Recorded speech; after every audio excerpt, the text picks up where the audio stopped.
Welcome back to the Pod of Greed. Welcome back indeed. Wait, what are you doing here? I thought we were supposed to be in a Discord call again this week. We're IRL this week, y'all. We're back to be in IRL. It's so nice to see you guys. And you know who else has been missing the viewers? Who? The Pot of Greed. It's back. Now, spoiler, I didn't have time to actually write out the questions and put them in the pot. So it's empty pot. But next week, the questions will be back in there. The pot will be filled. And oh, wait. I messed up the reference. I meant to say empty jar. You get what you know what I mean. Right. Okay, fine. Whatever. The point is we're back this week. We are here. It's been such a long time. Yep. Even though for you guys, well, we were here just last week. Yeah, that's true. I've missed this. This setup will probably change. We'll actually get some more Yu-Gi-Oh stuff in here. But the point is, we have returned to talk Yu-Gi-Oh. Yes. And talk Yu-Gi-Oh we will because there is some Yu-Gi-Oh to talk. There's a lot of Yu-Gi-Oh to talk about. But something that's even more important to talk about. You know what it is? You guys. That's right. If you're watching the YouTube premiere or listening, I suppose, then ones in chat, please. Would very much appreciate it. Also, drop a like. Likes of course, to help, on the premiere. Help us get seen by other people. Yeah. Drag YouTube them into the thing. Pot of Greed. And we also have a review for us this week. This one, as always, comes from Apple Podcasts. It's a pretty short one as well. So, GOAT Podcast, this person says. No, we're the Pot of Greed. We're not the GOAT Podcast. I'm sure that actually probably is a podcast called that. It's also by, this person's name is Lelouch. It's from, what's? Kogias. Yeah. Lelouch v. Britannia Commands You. That's a one big Kogias reference. Okay. 2 hours go by so fast at work listening to y'all. I wanted to ask, would you guys ever start your own league or circuit for Master Duel? Like a Master Circuit? Yeah, I know MBT had the Master Duel Circuit series. He's since stopped doing it, yeah. I believe. I do remember that. And other content creators do their Master Duel things. I mean, it would be cool. It's just I wouldn't be able to run it. I would love to have something like that, but the logistics of running tournaments is always stressful. It's a pain, but for $100K, I'll do it, Paul. Wow, okay. You guys can't see my hand is out. If I, I would consider doing it. It would seem cool, something every week there's a tournament and there's results and it's, a cool thing. But honestly, yeah, I don't know. I'm not super big on hosting tournament stuff. I like to play in them sometimes. I played in the Shadow Duelist tournament. Oh yeah, that exciting thing that happened. Yeah, so the Shadow Duelist tournament did happen. I'll catch you guys up on that. Actually, this is a good segue into it. This is a great moment. It's not really news, but the person was news. My experience playing in it was just very average. In fact, you played in it right after we recorded last week's episode. That's true. It's all coming full circle. Yep. Yeah, so I did play in the Shadow Duelist Master Duel tournament last week. Thank you for the review, by the way. I should probably say that part too. Appreciate you. So I played in it. It was pretty fun. I went 6-3. I was using my voiceless voice deck. What is this mid-performance? Yeah, I was a little disappointed. I was hoping that I could have made day 2, but to make day 2, I think you had to go 7-2. There were 9 rounds. Makes sense. I used voiceless voice. It's a pretty fun deck. I like it all right. I've been using it for the past month or so in the rated duels feature or whatever in Master Duel. And I feel pretty good about the deck, but I do think it's a little fair, it feels. When I compare it to Snake Eye and Yubel and stuff in Master Duel, it's a little easier to stop, has a few more holes in the strategy. But I had a pretty good time, and I was also in the Discord chatting with people. People were Paul from Team FPS is here. So I was trying to chat with people and have a good time, and I think we did. So if they do another Shadow Duelist tournament, which it sounds like they will be, we'll be getting into that in a second, I will certainly... I'll try to play. I mean, it seemed cool. I didn't get the results I wanted, but I had a pretty nice time. I played some people, and it was nice. So, my advice to everybody listening would be, if there ever are those Master Duel tournaments, you really might as well freaking play. You get to do it from home, and it's no real effort. And it was free, right? Yeah, it was free. And the pricing was better than what a YCS pricing would be. Ooh, you get shots fired. Nintendo, instead of a Nintendo Switch, you get a Steam Deck. Yeah, they had a Steam Deck. And if you won, you got a weird helmet thing. Yeah, so... Was it worn by the person who was inside of it? By Zayn Malik? Malik? Am I saying that? Malik? Okay, well, either way. I didn't watch that much One Direction. Yeah, so let's talk about that, actually. One Direction? We get into the band list. I don't know about the band members. I now know one member of One Direction. Yeah, I didn't know very much about One Direction. So the celebrity who was behind the mask was Zayn Malik, or Malik. I don't know which. Still. I think Malik is like an us thing. Malik is probably the way it should be pronounced. Malik, yeah. Well, did you watch the reveal? Yes. Thoughts? Looked very weird and not. It was strange because my understanding is Zayn Malik is a huge star. Yes, he's quite big. If he's ever in like a mask and he takes it off to reveal it's him, there should be a screaming group of like women nearby, and men too, just a screaming group of fanatical fans, right? Yes. But it was weird because when he took off the helmet, it was just Kangas and Billy. On our kind of live stream. They were doing their best to be those fanatical fans, but it felt very muted. Like it just didn't feel like a superstar had just revealed themselves. So I think it's kind of complicated, this whole Shadow Duelist thing, because as we're about to get into probably here in a bit, the Banlist discourse has been so heavy leading up to its release that I kind of think it smeared this Master Duel in horse vomit. Yeah, a campaign pretty badly. I think that we have to start at the beginning. And like recap this whole Master Duel. So we have to start all the thing. way when they told us that the window initially? Well, not the Banlist part, the Master Duel event. Okay. Yeah, they're intertwined, I suppose. So when they announced the Shadow Duelist thing, we talked about this. Yep. The first initial thought was like, oh, this kind of seems cool, although we're just not quite sure what it is. Mm-hmm. And I think that as time went on, that became increasingly clear that it wasn't really made evident like what this campaign was. Like it was part tournament, part like guess who's behind the mask and guess what celebrity is behind the mask.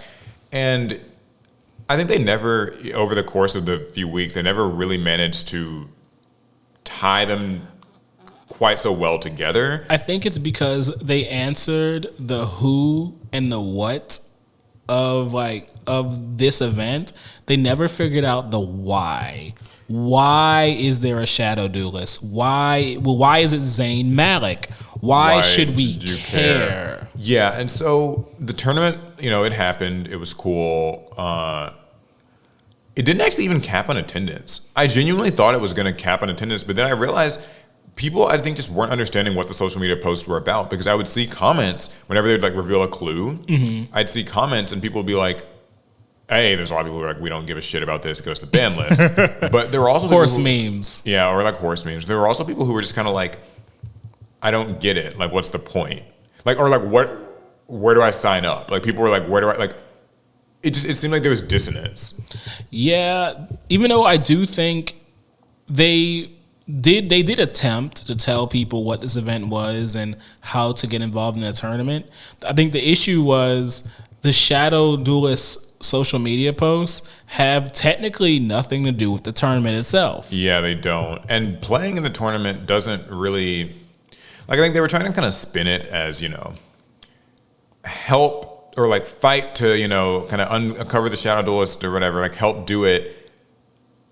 But like are you really, like, in playing in the tournament, what contribution are you making, given that like he will be revealed at the end of the tournament kind of no matter what? I guess your goal is to be the person who unveils him, although that's still not you. He took off his own helmet. Yeah, like did they even get because I watched the final stream after the fact. Mm-hmm. I was not able to tune in. I was on a flight.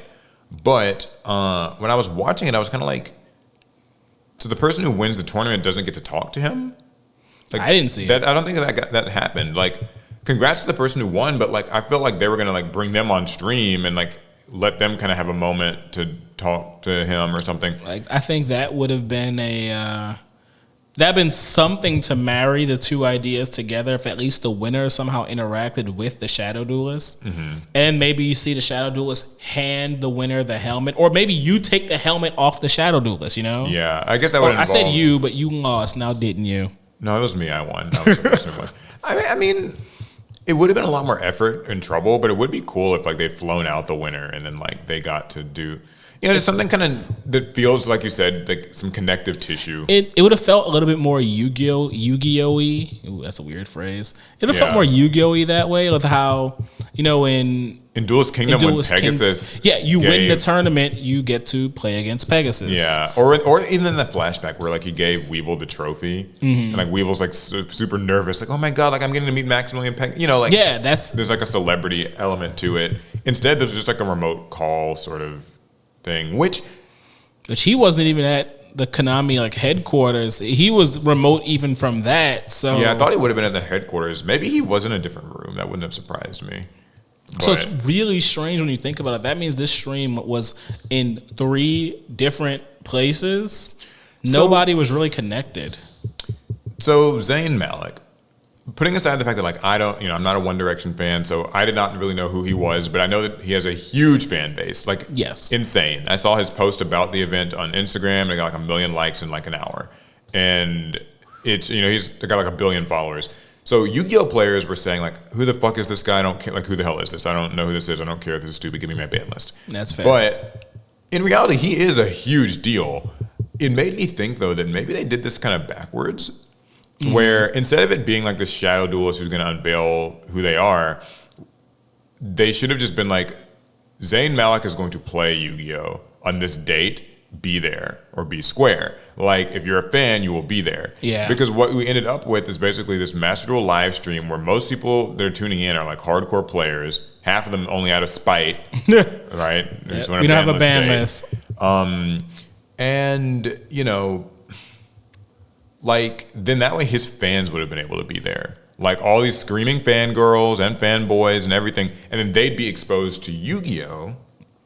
And, for better or for worse. Yeah, for better or for worse. And then, and like now you actually kind of have a moment, and like they might become interested and they might play, but instead it's just like, okay, well you've got like viewers who are just existing Yu-Gi-Oh players, and they see him get unveiled, and they're all in chat like, who is this? And then it ends. Because like I feel like marketing wise, you had to know that there is not a very big cross section of like very big One Direction Zayn Malik fans and Yu-Gi-Oh players. They had to have known there isn't that much overlap there. He himself is the overlap because he's supposed to be a Yu-Gi-Oh playing pop star. But I think they failed to figure out how to meld that together, because I don't think this event was going to turn a Yu-Gi-Oh player into a Zayn Malik fan. Yeah, certainly not. And that was never really fans didn't even know to tune into the event. Yeah, they saw it after the fact, and they just thought, "Oh, that's cool. He did a thing. I love him." And he'll be their first Yu-Gi-Oh player that they like. Yeah, the event's the event is over. So like, what is it accomplished? So they said at the end of that stream, which, oh, by the way, there was some, I forgot to mention. First, his mic didn't work at the beginning, I saw. Like, his mic was turned off, and that was kind of embarrassing. Some technical difficulties. But also, the people in the finals, I think, got disconnected from Master Duel, like in their first game or something, and then they had to reconnect. And then after the reconnection, it was a 2-0 by Snake Eye. I mean, hey, you know, it just be like that sometimes. An accurate representation of that's real the Yu-Gi-Oh modern game. But more importantly, like at the end they said that they're going to be doing another Shadow Duelist, and so I hope that maybe if they do it again, it'll be another member of One Direction. Oh dear God! Hey, that'd be cool to see who it is, and if it becomes a series where it's like, oh, every month, or probably in this case every 3 months or something, we get a new Shadow Duelist. I just hope that they like unveil who the person is, and then just let their fan base carry the hype, as opposed to hoping that existing Yu-Gi-Oh players carry the hype, because we clearly proved we were not interested in really what this Shadow Duelist event was. We want a ban list. Yeah, and a ban list we got. But before we get to that, I gotta get something off. I can't let this whole Shadow Duelist thing pass without me ranting just a little bit. I'd like to hear it. So I'm kind of sick to my stomach over the Zayn Malik thing, because let's assume Zayn Malik is a Yu-Gi-Oh fan, as they claim. Yeah. The fact of the matter is he's not here because he's a Yu-Gi-Oh fan. He's here because Konami paid him a lot of money to be there. Yeah. I would like to hear Zayn Malik do some commentary over a Yu-Gi-Oh event. I want you to really prove to me he's a Yu-Gi-Oh fan.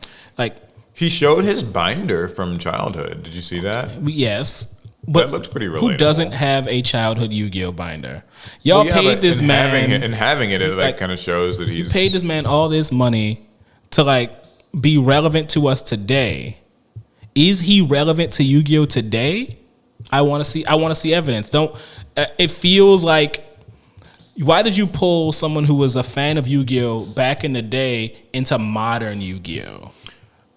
I mean, I did think that they were gonna have him maybe like try to tie in kind of modern Master Duel to him in some way, either through commentary or maybe they'd be like, oh, you know. So a formula I think could work really well for an event like this, just since you've mentioned it, is the whole, you get some celebrities and they have coaches, right? Jesse Cotton coaches somebody, Joshua Schmidt coaches somebody, and like one's got Zayn Malik and one's got Taylor Swift or something. I don't know. Woo! You know, and they're both Konami will be bankrupt. Yeah, and they both duel or whatever. I think that would have worked out better because then you get to see them trying out modern Yu-Gi-Oh. And sure, like they still don't understand it. And they're still gonna like flub around a lot, but like it's more relevant, I think, to the Yu-Gi-Oh player who's watching, and it does prove that they have more of a vested interest in like. Because I mean, with Zayn Malik, like. This is all just, the promo was all like recorded in a day or something, I assume, just those little promo videos, and then he had to show up on the live stream.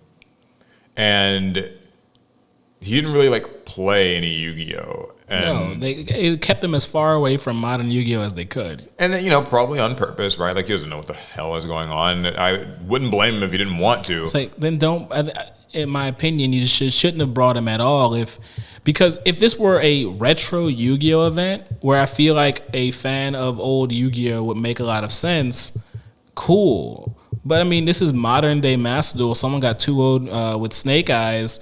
What is it's whiplash, right? Yeah, it doesn't really belong. And I don't know this for a fact, but I'm going to say it anyway because it's a podcast and we get off these unsubstantiated claims all the time. No, go but ahead. Allegedly, Zayn Malik has done another TCG brand appearance somewhere. So, has he? Yeah, I don't remember what game it was. It was some Bandai card game, but allegedly, yeah, he's already done this somewhere else. So, that does kind of.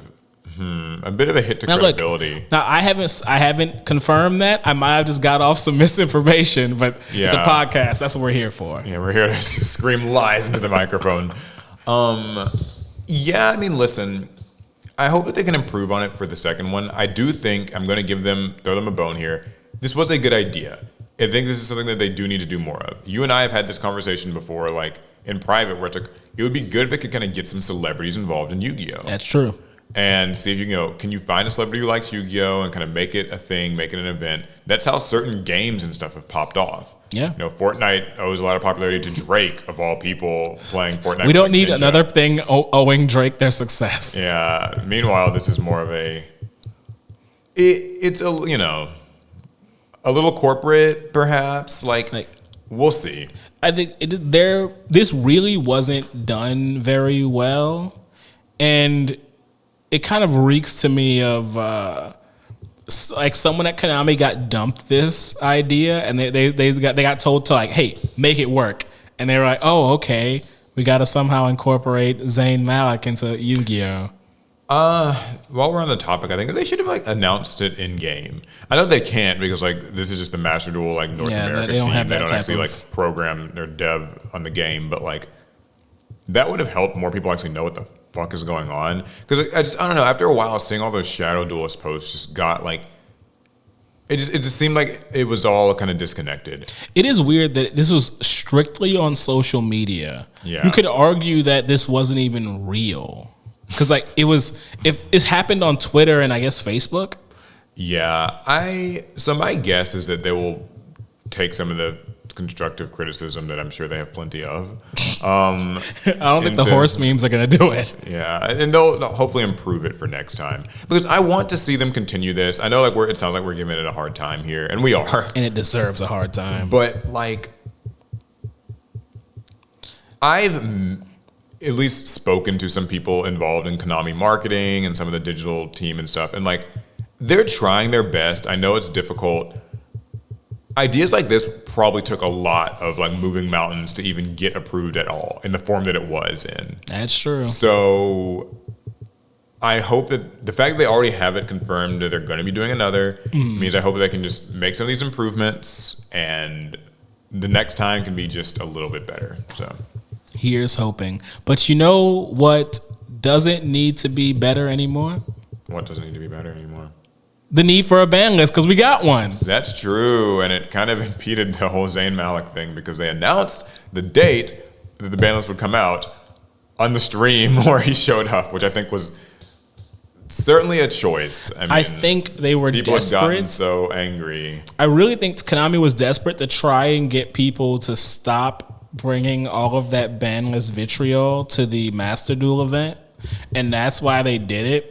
Even though I don't explain to him all the horse memes. I don't think it really helped, but they had to try something, right? Because I've seen so many iterations of that vomiting horse that they're stuck in my mind forever. So, the ban list is out. Yes. And we have a choice here. Obviously, we're going to talk about the ban list and the cards that were hit and all that stuff. But I also want to talk, before everybody conveniently forgets, about the lead up to this ban list and just how unhinged and psychotic things really got in those last few days. Yeah, people lost it. Because, here's what typically happens with this. People get antsy and crazy and ornery over these ban lists, and then the ban list comes out and everyone's like, okay, well, we got what we wanted, now we can talk about the ban list and start, celebrating or complaining or whatever, and we move on. And everybody kind of forgets what that week was like. We just conveniently tuck it away, sweep it under the rug, our behavior getting increasingly crazy, Konami's weird things. So I want to actually talk about that before we get into the ban list. Okay. That okay? That's fair. Cool. So, is that okay with you guys? Yes? Okay. They don't get a say. I think that...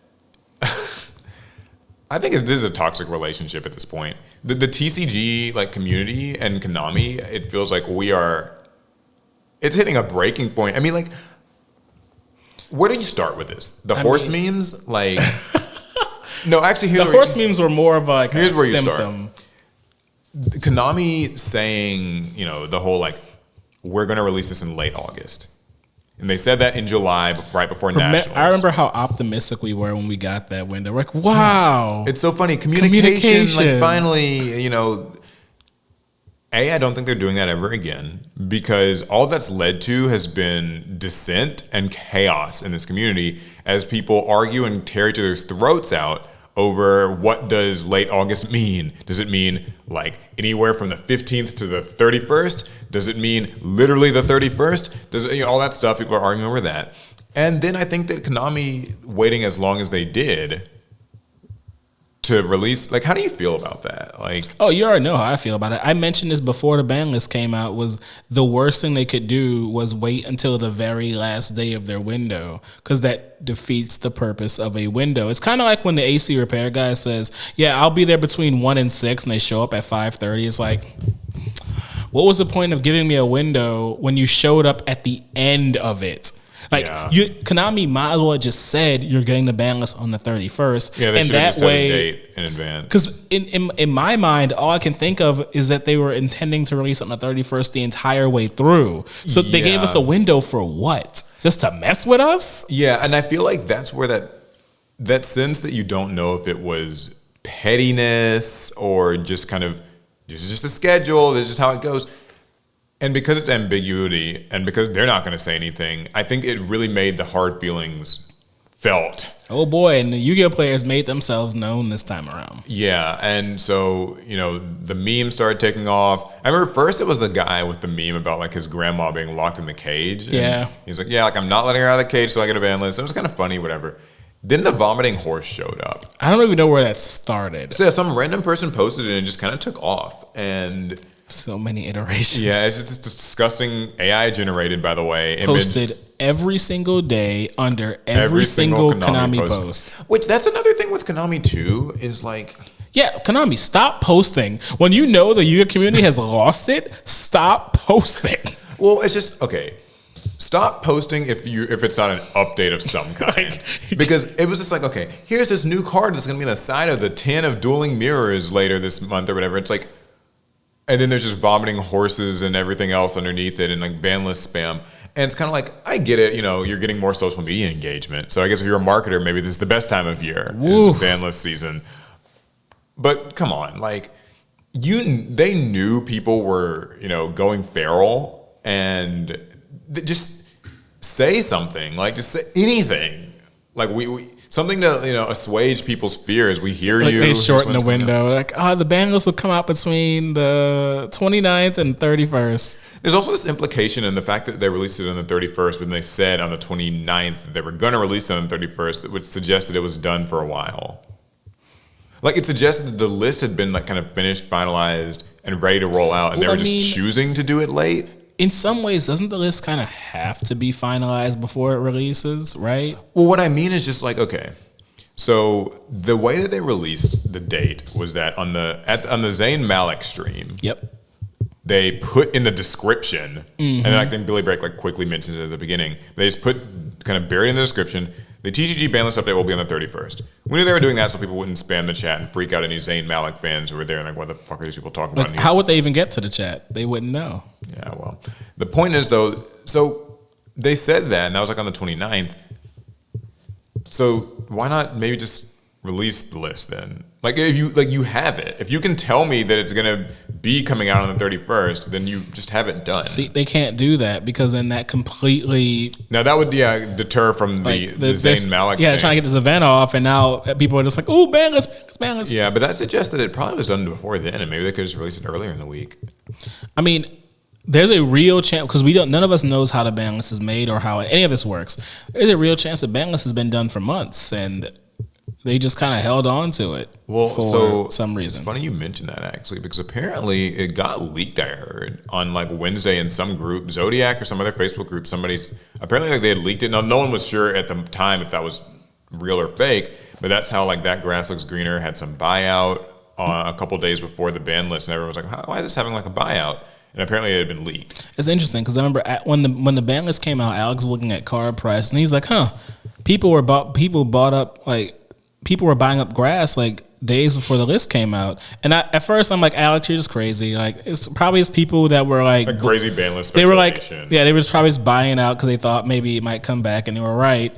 But if there was a leak of the ban list, yeah. My God, Konami. What I say about that too then is that definitely proves it was done ahead of time. I just think, I don't know. That's my Konami side of it. Now to lecture the community a little bit, because I think that people started acting like children about this. The memes and stuff are it's a little funny, but it's a little excessive. I think that what we have to start realizing with Konami is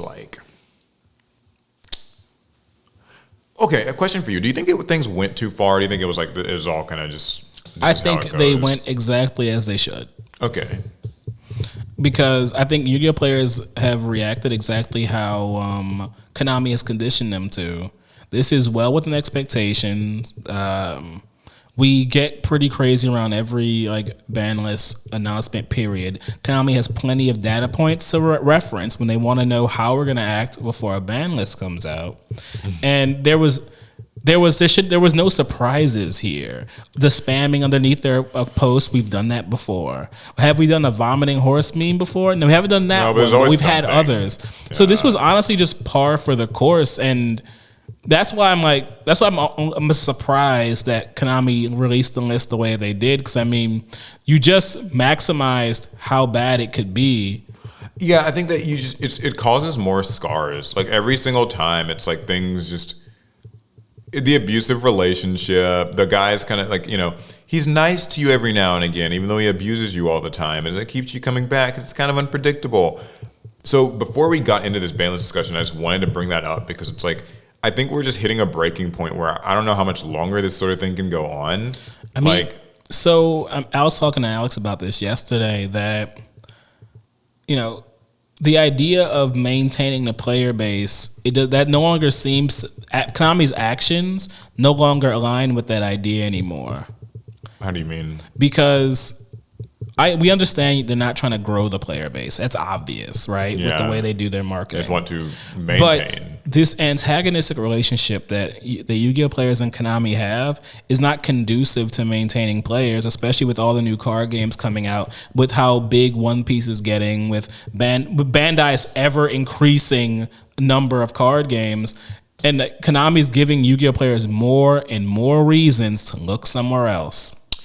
It does feel very unhealthy. That's my takeaway is always just that like I think we're hitting something crazy is going to happen soon. I feel like I don't know what it is, right? But I feel like someone's going to like send human shit to the Konami office or something. Like that is a federal crime, guys. Some crazy stunt like someone's going to try, or like we're going to end up with just something crazy is going to happen because like players are getting more and more impatient and like. When people get super impatient, they start like I remember before they said that they'd spammed the customer support line at Konami once. And, I'm sure someone's doing it this time too. You know, yeah, I'm sure that probably happened. And so it's just kind of like, man, I think that they've got to find a better method of communication because it isn't working. Like it isn't working right now. We are.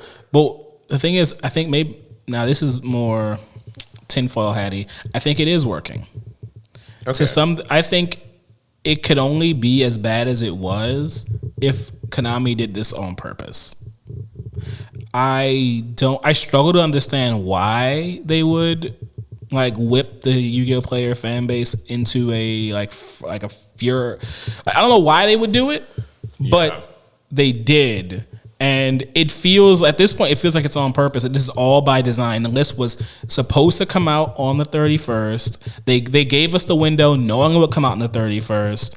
They continue to make social media posts not about the ban list because to get all of the ban list engagement, no matter how negative it was. Because I think for most organizations, in most cases, what was going on in our community would have been like an alarm situation, like all hands on deck. We need to figure this out, calm people down, get them to relax. But Konami didn't do that, which makes me feel that it's all in their book. It's fine. Yeah, I don't know. I mean, even looking here, it just says the next update after this will be in a few months. So we're back to that. I mean, there's no way they're ever going to do a window again. Or maybe they will. Maybe in a few months they're going to give us a window again. Just to mess with us. Anyway, okay. I had to talk about it. I feel like it's bad. I want to hear how people feel about not so much this ban list, but like the general trend of how ban list season gets people acting. And how Konami kind of responds to it, because it feels like usually it's nothing. This time it was sort of something, but it felt even pettier as a result. Kind of just made things worse. Yeah. So, anywho, in case you've been living under a rock, we got a new ban list. We can talk about it. You want to hear about some of the cards that are banned in the Yu-Gi-Oh TCG? This is one of the longer lists of banned cards. Yeah, it's a pretty long ban list, although not actually as like it's a lot like half it's just stuff coming off. But which is also good. I mean, that's a good thing too. So let's talk about the banned cards. I should probably preface this part by saying we don't really play a lot of competitive TCG, like kind of regionals, YCSs. But we're gonna give opinions anyway. So yeah, we're gonna give our uninformed opinions regardless. No, I mean, a little local play here and there. Played some sneak peek stuff like that. Yeah, we haven't been asleep under rocks. We know what this game's like. Yeah. So 4 banned cards. First being Fiendsmith's Lacrima. That was the biggest surprise of the list, I think. An actual Fiendsmith hit. Yeah, early. Has it been a full month? It's been a full month. So it's been a month after release. That's crazy. This actually set the record for the shortest amount of time between a card's release and it getting banned. Not surprised. I guess except in cases of emergency list, right? Actually, I don't even think that. Including those too? Yeah, including. There have been cards that have been like limited very quickly, but this is the first time I was reading this on Reddit. Someone can correct me if I'm wrong. This is 46 days after its release. Wait, what about Sixth Sense? Sixth Sense was limited from. Oh, it was it wasn't forbidden. Oh, okay. Yeah, it was limited. But it eventually got banned, but it was like limited from like basically day one, I think. Gotcha. Okay. Anyway, so we know what Fiendsmith Lacrima does. It extends that engine. It allows you to make rank 6s very easy. Makes Beatrice, but also DDD Wave King High Caesar, which is obnoxious. And even more so than that, though. Chunky burn. Yeah, it does 1,200 burn damage, which is right now in the tournament scene, that's a huge deal. Yeah. With how time rules work, there's been a lot of controversy over this card and other time-related cards, Ghost Sister and Spooky Dogwood, Ghost Sister, golly. Yeah. I mean, and then Mole Charmy. Oh man, life points are huge right now. Yeah, so it's 1,200 burn damage in a game where combos can last a long time. I can extend my combo out to slow play you and then get a little bit of burn damage in before my combo ends. I did not care for that part of Lacrima because that felt like it was built in strictly for the competitive scene. Yeah, it feels arbitrary otherwise. Yeah, arbitrary incidental burn damage. It just happens as you're going through the motions.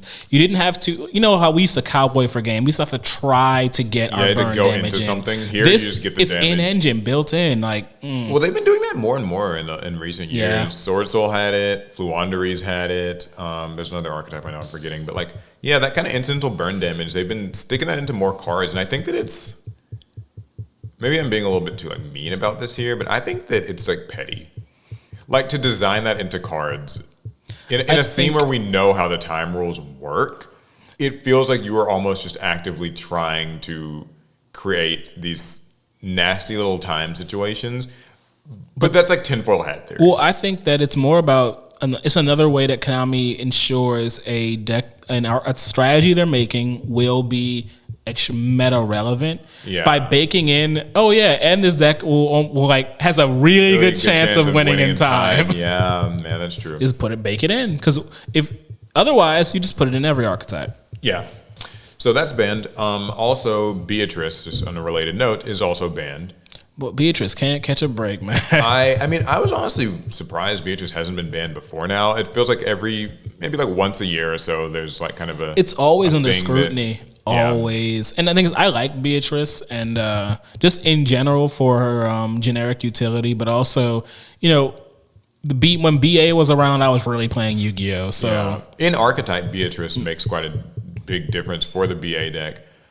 But yeah, she's banned now. It's kind of interesting because Lacrima and Beatrice both got banned. I actually thought that only Beatrice would maybe get banned and Lacrima might just kind of stay around because Lacrima tends to make Beatrice, but now they're both gone, so...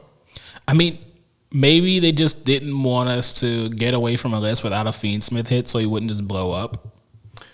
Yeah. Next card's Hot Red Dragon Archfiend King Calamity. That one's for me. They were listening to me on that one. What, have you been Calamity locked? I hate Calamity. Yeah, the card's hate it so bad. There's you remember how at one point my least favorite card in the game was evenly matched? Mm-hmm. For the last 6 months, it's Calamity. I've lost my first turn in enough games where I never want to see it again. I'm glad that this card got hit. I think it needed to honestly probably have gotten hit sooner. Even if it's currently not ruling the YCS scene, it's just that there are enough decks, Centurion and otherwise, that are able to consistently Calamity lock and turn skip people. I want to rant about Calamity so bad because I hate that these decks that make Calamity are perfectly fine decks without it. They can but it's just something they can just throw in just to be a little cute today. Play me properly. Your deck's strong enough. Why are you making me skip my first turn? Yeah, that's the thing with cards like Calamity. It's not ever really... The Red Dragon deck doesn't even use it, first of all. But also just any deck that uses it could do other things, but it's always more efficient if your goal is to win to just skip your opponent's turn. Mm-hmm. And that's why I'm glad that this card is gone because I really think it is, a not great and not interactive card. I hate that card.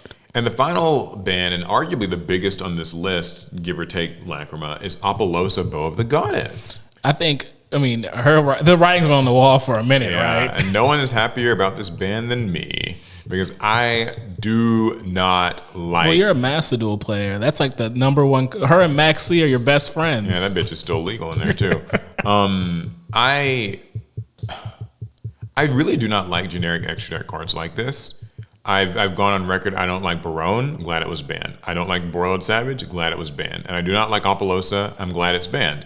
I know there's some hard feelings people have about the fact that it was reprinted in Rarity Collection 2. And I finally got my Oppo. But it's gone. So, I don't know. I think fewer and fewer of these cards can only be a good thing for the game. I agree. Particularly for decks that just spit out warm bodies in this game. And there are a lot now. That's kind of the standard for many decks is just that you just kind of... Bodies on board, make Oppo. Shit out monsters. And you can just make an Apollosa. It can insulate decks against Nibiru. I don't know. I don't really... It's not even a once per turn. Just a once per chain. Once per chain. She can have... beefs up any inboard. Up to 4 negates. Yeah. I find her just very obnoxious, and I'm glad that she's gone. And also, I know this is sort of an indirect hit to Snake Eye, which we'll probably get into in a bit. but this was a big part of their inboards was either making Apollosa or making IP Masquerena, which would then quick link into Apollosa on your turn. So I'm glad it's gone. I think that despite the fact that I know this ban list was not popular for varying reasons, this is one of the better hits on it, I would say. Yeah, I mean, I'm glad to see it.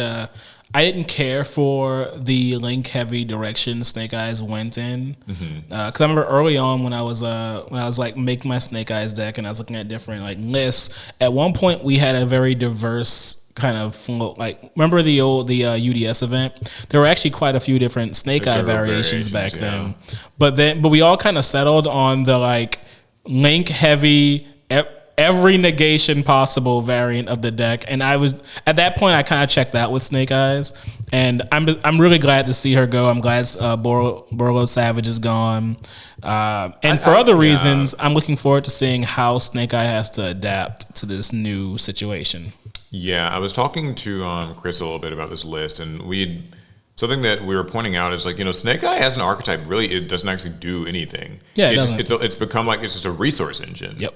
The monsters just get monsters, and so it's like really their bosses are less so Flamberg and more so Apollosa or previously Barone and stuff. The extra deck is the boss monster, yeah. So that's all the ban cards. There's 4. 1 Synchro, 1 Xyz, 1 Link. Hey, another list with a link on it. And also a fusion. So literally just kind of hitting those extra deck summoning types. It's almost like if you were to look at it from a distance, the extra deck is what's wrong with this godforsaken game. It is. It really is. It feels like at this point, like, and I'm only saying that like half sarcastically because that feels like that's the only stuff that's like bannable these days. It's always some extra deck thing. Well, if you look at all the top decks, these are all decks these are just extra deck heavy decks. That's all they do. I mean, you take away the extra deck from all the decks in our metagame right now, and what are you left with? True. Not much. Actually, nothing. So let's talk about the cards that went to 1. A bunch of cards were limited to 1, and a couple came off the list and went to 1. So first we'll talk about the cards that went to 1. Snake Eye Ash and Poplar. The pair of them went to 1. I saw this coming a mile away. Yeah, so people are kind of upset because they didn't hit Snake Eye's Flamberg Dragon, which, and I agree with them, is the real kind of like advantage linchpin of the deck. However, I think that these are not bad hits. I think that Ash and Poplar to 1 are a big consistency cutter, and they also do affect kind of the resource loop. Yeah, the resource loop is actually the number one thing that got hit here, and that's actually the best thing to cut Snake Eyes off from, because you have played against quite a bit of Snake Eyes in your time. Too much. You've made it past turn 1 against many Snake Eyes decks, right? Yeah. The worst part about Snake Eyes is that they top deck 1 card and they build it all again. Yep. This way, hitting Ash and Poplar to 1. That puts them on a razor's edge. Like, there's not a lot of these cards getting banished now actually can really hurt. Yes, I know that Snake Eye Oak can get them back, but like it really matters more than you can put into words. Like, you dropping a hand trap on that oak can mean everything now. Yeah, it means that there's no longer like the chance of another Ash that was just in their hand anyway type of thing. And more specifically for Poplar, it means that if you hard draw Poplar, like just for your once per turn draw, or you open with it, then you can't search it and it can't special summon itself, and now suddenly Poplar is not so good. Almost complete. Actually, it's basically nearly dead. Useless. I mean, you can normal summon it and like kind of do things with that, but that's a big cut in the strength of the deck. Yeah. Both consistency wise and like resource recursion wise. And then when you add that in with like things like the Apollosa hit, I do think that this makes more of a dent in the power of Snake Eyes than people might be assuming at first. Yeah, I still think we're gonna see Snake Eyes competing, sure. It's going to be tougher. It's going to be tougher. They also hit number 40 Gimmick Puppet of Strings and number C40 Gimmick Puppet of Dark Strings. I'll say right off the bat, I have no clue what these things do. I know they're involved in an FTK. My understanding from, I think I listened to a MST.TV video. This kills that FTK. The FTK. Okay, good. We'll leave it at that because I don't really have any other opinions on Gimmick Puppet other than that. But yeah, I know they just recently got support cards. Yeah, they so did. I will say that's cool because now it's like, okay, you can actually play like a gimmick puppet deck without people being like, well, why aren't you just playing the FTK? That's the only thing this stupid toxic deck does. It just kind of reminds me a little bit of the situation with Super Heavy Samurai when they got their new support and they just started exploiting like one of their older cards and it became extremely meta. Gimmick puppets, the new gimmick puppet support didn't make the FTK possible. It was abusing their older cards with the new cards that made it possible. So you just hit the new stuff, or you hit the old stuff, and now you're good. Branded Fusion went to 1. I'm super That surprised caught me off this guard. took this long. That was a card that I thought would have like gone to 1 like at least a year ago, and at this point, people would be begging for it back to 3 or something. It feels a little. I mean, does it even? Is branded such a problem? Not really, but I mean it hangs around. It tops events like here and there. And to me, that's not. I don't think that's a real problem. Branded just being around, I don't think is a big deal. It's not like it's running the table. As long as you keep it from gimmick puppet locking people. Well, then, it's funny you mentioned that. That's what people wanted hit was Sanctifier Dragon. Albion the Sanctifier Dragon. Oh yeah, the one that like summons a monster from the grave to both fields, and it'll just summon a Jowgin. Or the other gimmick puppet monster, or Ra's Disciple, or whatever the other thing. Something that stops your opponent from summoning anything, right? Yeah. So people wanted Albion the Sanctifier Dragon to be hit. They hit Branded Fusion instead. I don't know. I mean, I feel like limiting Branded Fusion kind of feels like playing catch up to a format that's kind of long since passed. But agreed. Like Branded Fusion to 1, it makes it a little harder for the branded player, but the ceiling of the deck hasn't actually changed, which is a bit worrisome. Yeah, so, interesting. Opening of the Spirit Gates to 1. Fair hit. This is such an odd hit to Yubel. I'm so glad they hit this card, not something else. I was really, and many people were really hoping that Phantom of Yubel would get hit here. Thank God. I know you like the Yubel deck, so I do like Yubel, though I don't have any Fiendsmith guys, so I'm not truly the enemy. Yeah. Yet. Opening of the Spirit Gates, I think, is an odd hit because it really is like a hit to Sacred Beasts. Yeah. And it feels like if you're a Sacred Beast player, you might actually have gotten like hit more on this ban list than the actual Yubel deck did. It does hurt them, but remember, it's very easily searched with your 3 of monster in the deck. Dark Beckoning Beast or whatever. So. I have a feeling this will get reverted in a few months. Like I have a feeling reverted. Like they'll just put opening back to 3 and then just hit like Phantom of Yubel and. Let's relax. Relax. Who knows? Well, okay, I'm allowing them to put it to 1. They can put Phantom Yubel to 1. Yeah, that's what I wanted. I want it to 1. I don't want it banned. Okay, cool. Yeah, I only have Yubel's design. Yeah. I think Phantom Yubel's design is like fine to me. It's just at multiples is where pretty crazy. You can make multiple in a turn. Pot of Prosperity to 1. Ouch. Pretty big one, huh? And it hurt. Yeah, so this is an interesting hit because I know that a lot of top players cite Prosperity as an extremely broken card. And they've said for a long time they think that it needs to get like limited or even in some cases banned. It digs so deep into the deck in a modern game where the power of one card is like everything. So being able to go that deep and like see the starter card or see the out, right? The Dark Ruler No More, the Triple Tactics talent, like whatever you need to play that turn is a big deal. So it's at 1 now, and I do think that this is. How do you feel about it? I don't know. I mean, from the point of a more casual player, it just hurts really bad. We just can't keep pot cards, man. Every time, like we can really think about it from a perspective of a lower tier player. New pot cards come out, they're too expensive. We can't get them for our decks, so we just lose all the time, and nothing good happens. They become cheaper, and we can finally get our hands on them. Oh, it got hit. It's like, oh, I guess I can't use it anymore. And now my deck is back to being.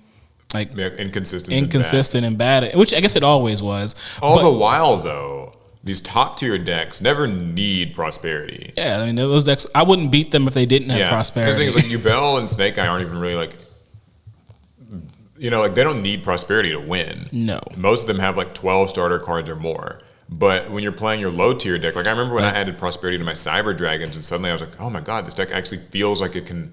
We're digging 6 cards deep just to get find a prayer. Yeah, just to hold on. when you're playing let's say like Fiendsmith Snake Eye, activate and resolve prosperity, and you're like, I wonder what cool tool I can pick up. What can I incidentally get out of here?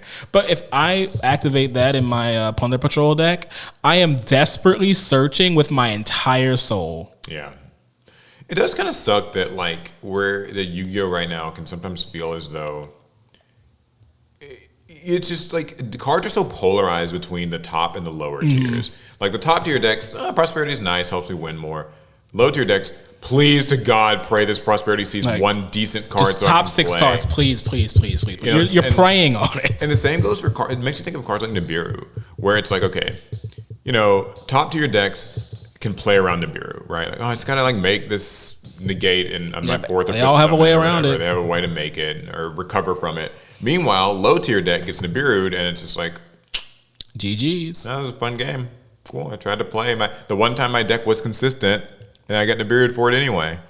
Yeah, so. I remember playing Speedroids, and that deck, at least at the time, had no answer to Nibiru, and I had to make my peace with, if I ever went into game 2, my opponent's siding in Nibiru, and there's nothing I can do about it.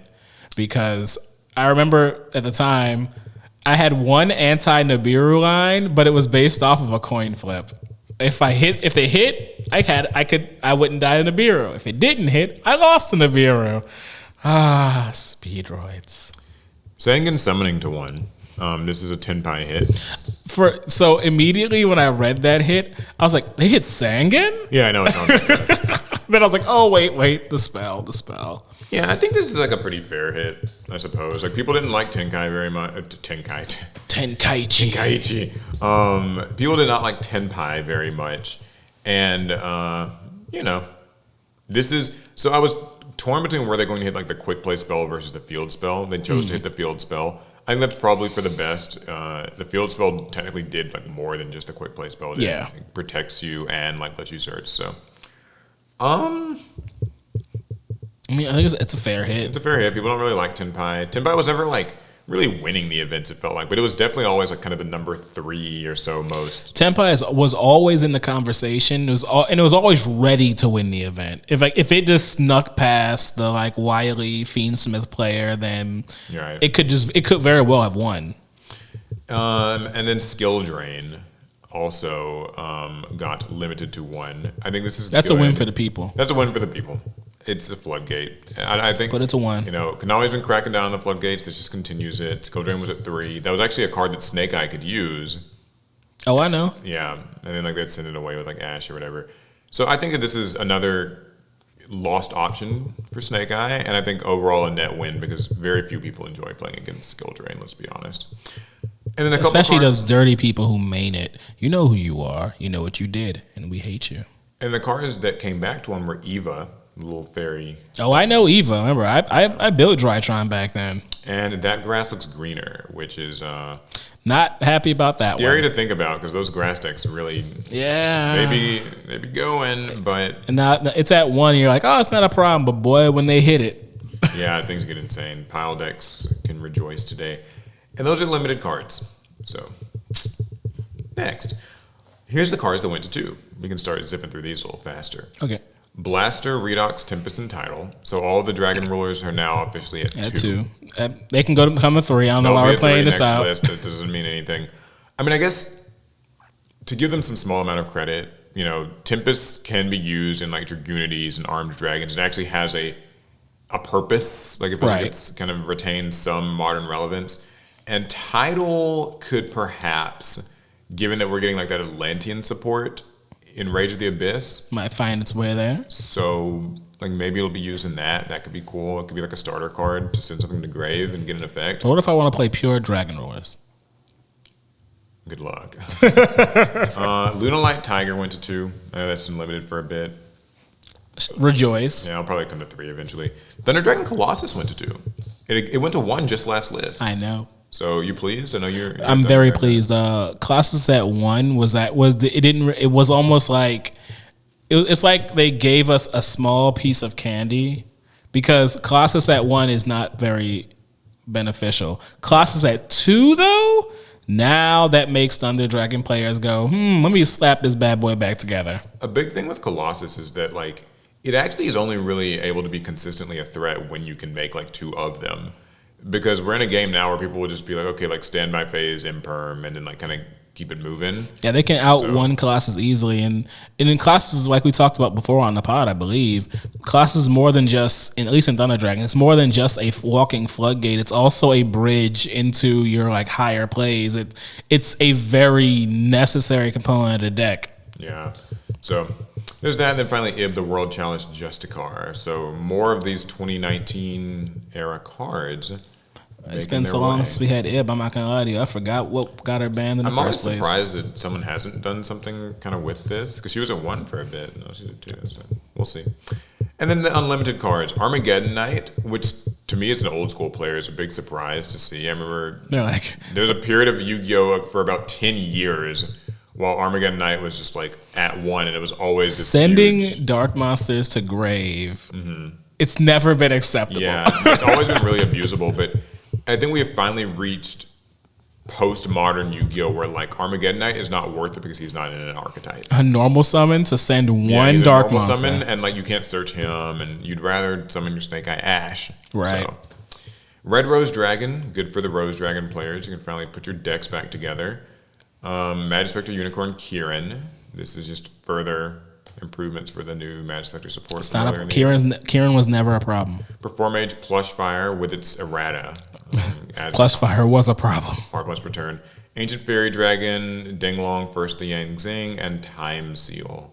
Oh, the terror, Time Seal. I don't know, Matt. I feel like it's all fun and games until someone comes up with a way to consistently see like Time Seal turn 1. In theory, you probably could. I mean, isn't Curious and Nightmare... Did Curious ever get banned? Like Curious and Nightmare Griffin to extend the spell trap and then set Curious is not legal. I don't, because I play Master Duel and so much that I forget which is legal and what. So no, I built Lights one recently. That's Curious is banned. Yeah. Okay, so yeah, it's fine. I guess Time Seals is fine. Oh, that's the ban list. Oh man, I know, right? So much to talk about. Yeah. Right. So let's get into how this was a mid list.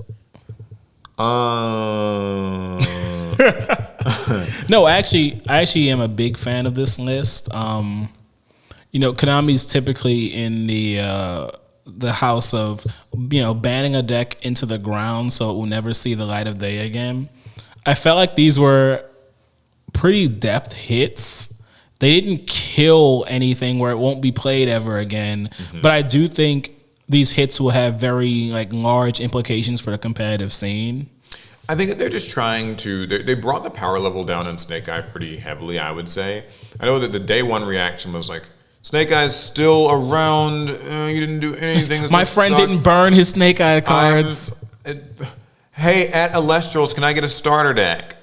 Yeah. So I think, though, that as even just the first couple of days have passed, I've seen a slight shift in people's tones. Some people are walking back a little bit of what they said and feeling as though, you know, actually, maybe these Snake Eye hits are a little bit, you know, more effective than we thought. And I think a lot of it just comes down to consistency is an important factor, and they've lost some of that. But also, like, what do you do on your first turn? I mean, you can't make Apollosa and, you know, and the Borload and, like, you know, Barone Synchros have already been banned. It's like, it feels like they're really weakening the inboard more and more. And I think that's going to add up. And the other hits are fine, you know. Real light tap on the wrist for Yubel. Bit of a heavier tap on the wrist for Tenpai and like a more than like a surprising hit to Fiend Smith. Yeah, like, and a surprising hit to them. Yes, that's just, it doesn't matter how big of a hit it is. Just the fact that they hit Fiend Smith so early in, that's just a good thing. That I you know what, I'm gonna go ahead and give it a dub. Yeah, a dub. Yeah, I think that if he had to give it a 1 out of 10, I'm giving it like a 7.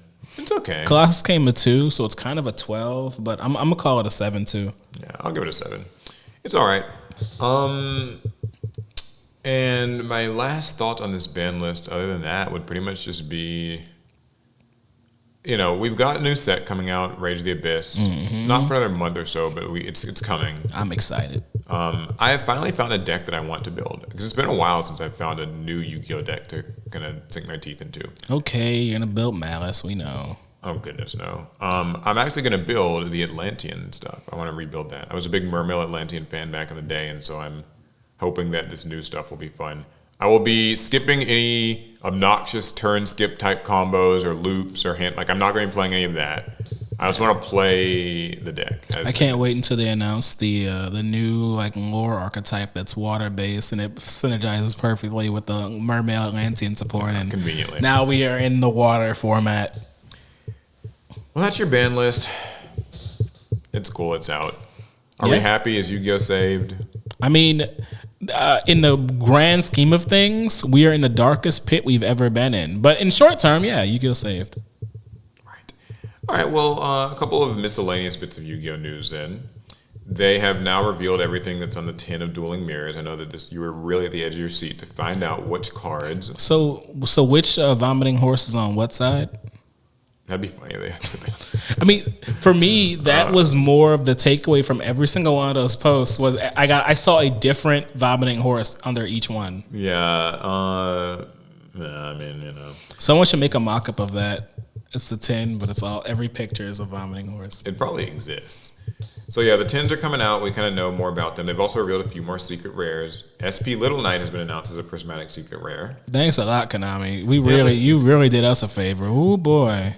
I know I'm getting kind of catty here. Maybe it's just because I've been bitching about this like ban list release thing so much. Why is SP Little Knight like a prismatic? Just make it a super. God damn. Like they don't want us to have. The thing is, like SP Little Knight's been expensive and hard to get, and now it's like finally in the tin. It's gonna get a prismatic secret rare in a tin that's 400 cards. I guess the way Konami's there's like 80 secrets in this tin. The way Konami thinks about it is, well, y'all didn't think Age of Overlord was even going to be in this set, so like this is just a gift. Say thank you. Thanks, Konami. That's how it feels when you're in this community. Yeah, so SP Little Knight's been announced for that, along with other things like Pirelli Lee or whatever, Melfi Penny, Master Tao the Enchanter is ultra rare. You can get that for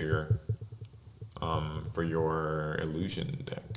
If you were so. I did not ask for that. I asked for an SP Little Knight that I could pull.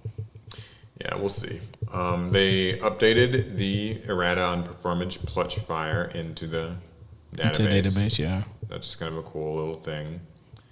And yeah, so this is all very cool. Just little bits of Yu-Gi-Oh news. Oh, we saw the last Blue Eyes card for that structure deck. Indigo Eyes Silver Dragon is a Xyz monster. I know we had to get to this point, but I don't care for the Blue Eyes naming structure anymore. Indigo Eyes that's as far as I'm willing to let it go.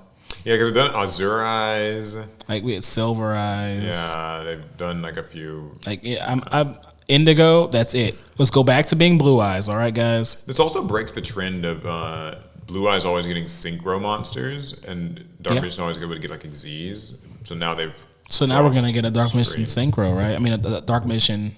Man, I'm hoping we get a Dark Magician structure at all. That's true. Cool. We do need that.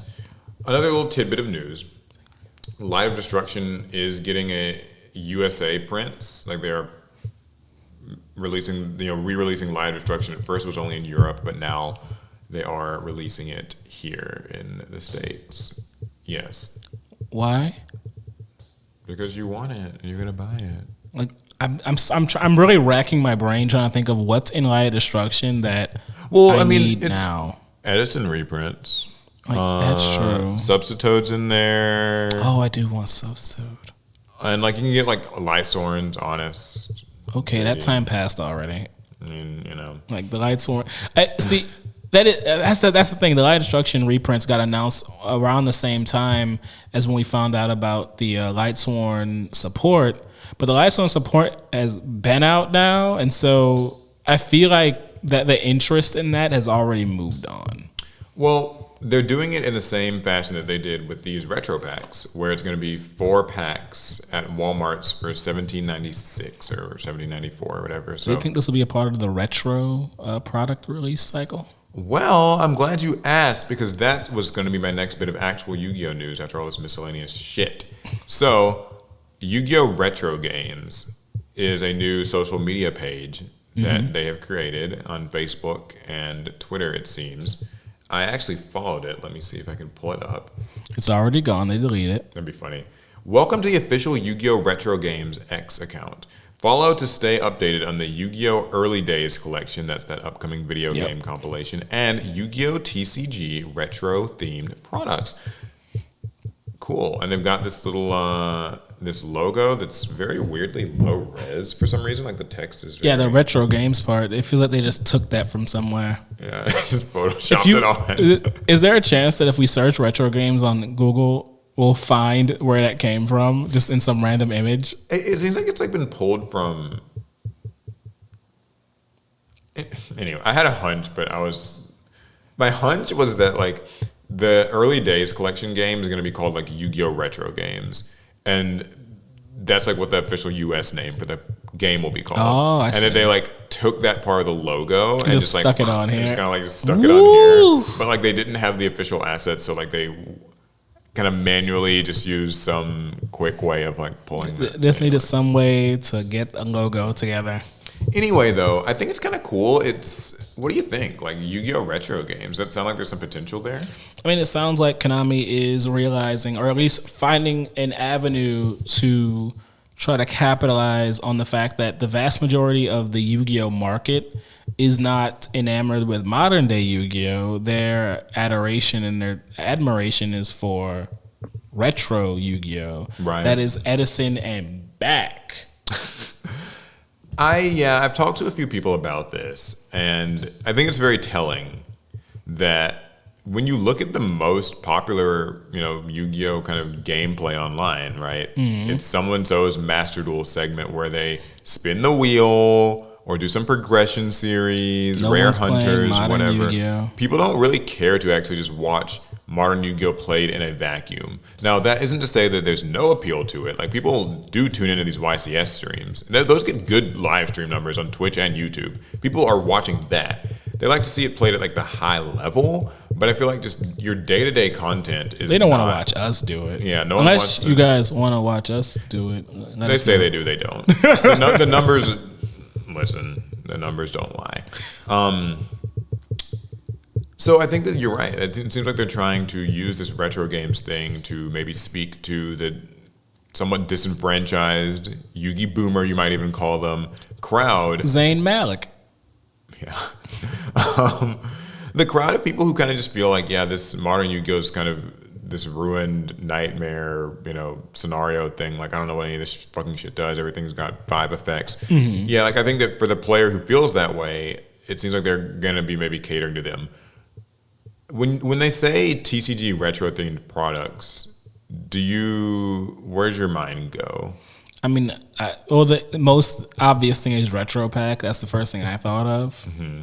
But then we've had a bunch of for the 25th anniversary. We had re-releases of the first LOB, first early 3 sets. Right? Yeah, the first 3 sets, Legendary Collection reprint, and so maybe all of that can be just bundled together as retro TCG products. And now Konami is formalizing the maybe like re-release of label. old stock they couldn't move years ago.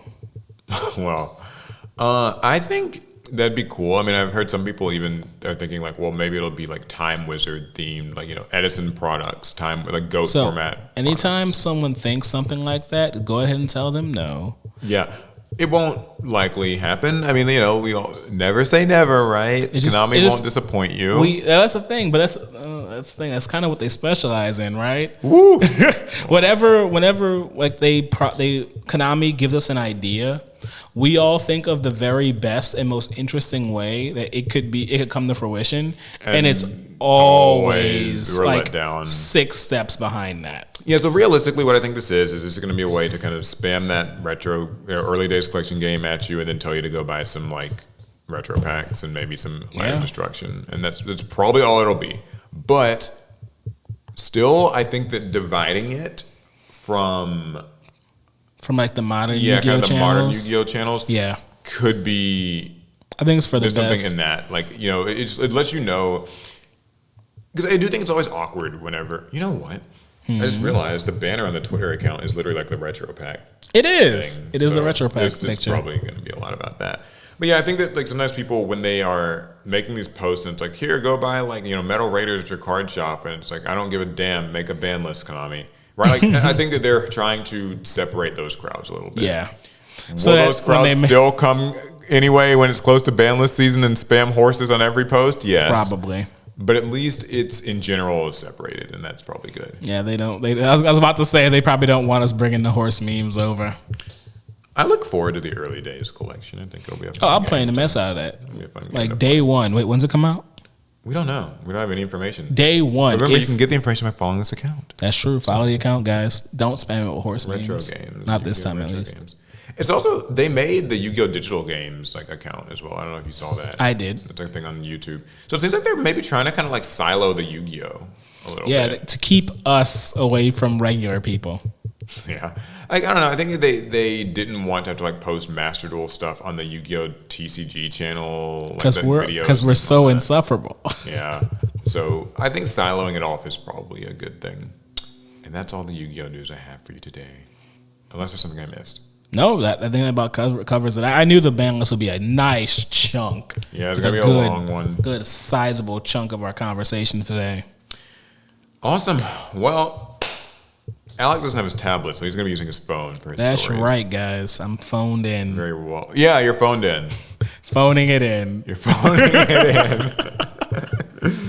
But okay, I so am going to be card game news. That's what I'm phoning in is card game news, guys. I failed you. I did not actually pick up any card game stories unless you got one. I picked up one. Thank God. Yeah, this is something that was actually sent to me. Pokemon TCG World Champion Fernando Cifuentes invited to meet the Chilean president.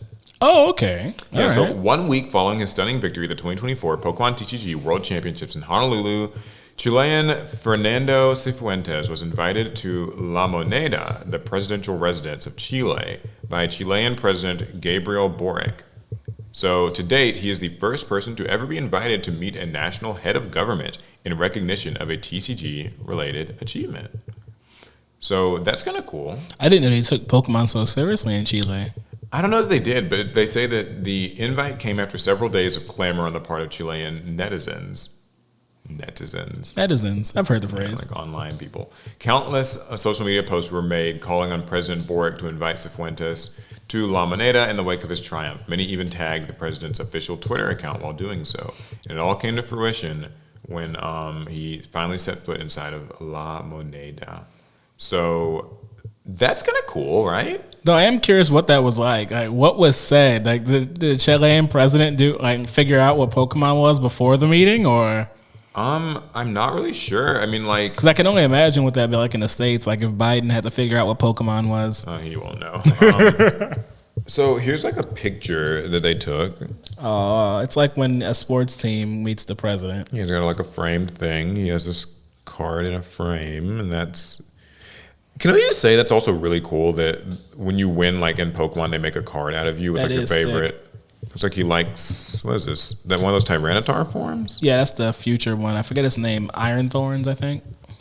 Yeah, so looks like they had fun. You know, he got to meet the president. Awesome. You heard that, guys? You win at Pokemon Worlds. You get cash, scholarships, and a trip to meet the president. Which, right now, if he wakes up from his nap, then he will. No. I'm sorry, Biden. I didn't mean to. Yeah, so. He's gonna be cranky when he wakes up now. Yeah, he wakes up. What is Pokemon? Yeah, so cool. It was Iron Thorns EX. You were right. That's what the Tyranitar is called. So I thought that was kind of cool. I mean, like, imagine if like winning a Yu-Gi-Oh event got you anything of note. Like literally anything. Yeah, you get to meet somebody important.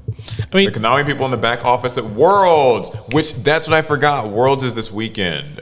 It is this weekend. Boy, is that easy to forget. Yeah, it is. But you know, you don't have to forget because now Konami announced. Yeah, Konami announced they're doing watch parties at locals. That's right, guys. You can go to your local game store and you can just chill out and watch the world stream with your entire Yu-Gi-Oh community that you guys have been waiting for. Yeah, instead of getting to go to Worlds and like go to a gift shop or stand in a crowd or feel like you're a part of something. Feel like you're a part of something. Yeah, you can watch it at locals. Now that said, there is something cool they're going to be doing with that. What's that? Select OTS stores will be able to like send in their video feed of all their players standing around a table watching on like one person's phone. Boy, I hope they don't show that. That's not going to look good at all. Well, You'll get to send in the video feed and like it'll be featured on the live stream. So they're probably gonna do like some big compilation of like players from around the country are all tuning in. That's gonna go so badly. I feel like something weird's gonna get caught on. Not weird, horrible. These are Yu-Gi-Oh players. They're like. Then again, we got the ban list, so maybe we'll be chill. We might be chill. Someone's gonna be like holding up a horse meme, like make sure and then get featured on. Because if this were before the ban list, I think this would be a terrible, horrible idea. People would but I think now that the ban list has happened, I think we'll be chill. We'll be chill. Yeah. So speaking of Worlds, yeah, Yu-Gi-Oh Worlds is gonna be happening. They did release the schedule. It's like a 3-day event. So cool. They made some promotional videos, kind of showing the different players I think who are involved. So nice. I don't know. I'll tune in and watch it a little bit. Let's see what I can find. I probably won't actually, but I'm not gonna make any promises. Actually, I don't really know that I care. I'm probably not tuning in the Worlds this year. Yeah. Now, if Locals has the envelope, you can maybe win the envelope with the Doom Caliber Knight and Swords of Revealing Light. I haven't even updated a deck for this format yet. I'm good on that. Well, it's only September. Today when we're recording is September 4th. So yeah, but I gotta figure out what the World's ban list is. And you have to play in that form. Yeah, never mind. Okay, next story. What do you got? So this is a gaming story, and I never thought we'd talk about this but I think 2 weeks in a row. Yeah. Concord. This has been the talk of the town. Yeah, so the Sony exclusive Concord is shutting down 14 days after launch. I heard it was 10 days. I got 14. Oh, okay. Maybe 14. It was like different. Maybe it was like if that's including early access or something. Somewhere. Maybe that probably. Anyway, so it says Concord is shutting down its servers on September 6th and will not be playable after. Oh, okay, I see. Yeah. Will not be playable after that as its developers explore other options for the sci-fi shooter released last month on PS5 and PC. Well, that's weird. You're gonna shut it down as you explore? Like, what does that mean? How are you gonna? Yeah, listen. There's a lot about this game that really. So last week, we talked about how it was having poor player counts. In fact, it never got over 1,000 concurrent players. Yeah, very dismal player counts.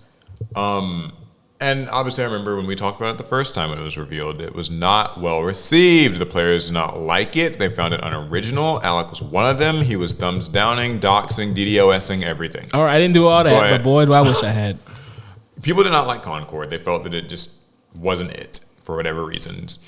And when it released, people weren't playing. They were not interested. I've never seen a game get shut down this fast. Have you ever seen a game? I mean, you play mobile games. So have you in ever the seen mobile a game game get shut down in 10 days? They usually get a month. Okay. That's usually the fastest I've seen. Like just a full month of just nobody's playing. The writing's already on the wall. Like it happens. It's just that's fast. Do you have the letter pulled up, the little blog post? I do. I figured maybe we could go line by line and Let's dissect see. So each this lie. So this is a post by Firewalk and Sony. Okay. Concord fans, we've been listening closely to your feedback since the launch of Concord on PlayStation 5 and PC. We want to thank everyone who has joined the journey aboard the North Star. Your support and the passionate community that has grown around the game has meant the world to us. However, I'm just going to take the next bit. I had to scroll, but you found it. That works. Let's go back and forth. However, while many qualities of the experience resonated with players, we also recognize that other aspects of the game in our initial launch didn't land the way we intended. Therefore, at this time, we've decided to take the game offline beginning September 6, 2024 and explore options, including those that will better reach our players. I still don't understand what that means. Yeah, I think they didn't want to say directly that this is canceled and we're never going to see the light of day again. But that's what's happening here. I think it's canceled and it will never see the light of day. I was going to finish this letter, but it's honestly really long. And the long story short is that it's canceled. You can't play it. You can't buy it. You do get a refund if you bought it on Steam or on the Get your $40 store, back. Epic Games Store. Now, this is a bit cruel, but I'll say it anyway. If you spent $40 on Concord, I don't think you deserve a refund. But that's was it $40? I thought it was like a full price game. No, I believe it was only $40. Okay. Well, what do you think? Good riddance. So long, farewell. You know what I think they could do? I feel like they'll just throw it on like PSN Plus or something. Like where if you have the PSN Plus subscription, But then they still have to maintain the servers. That's true. For a game that's not making money. This is a real blow. They said this game took 8 years in development. I mean, that's kind of normal these days. I bet the trailer did. AAA games take a long time, but yeah, that sucks. I mean, okay, I know that a lot of time, effort, blood, sweat, and tears went into Concord. I just think the foundation that the game was built on was not a good idea.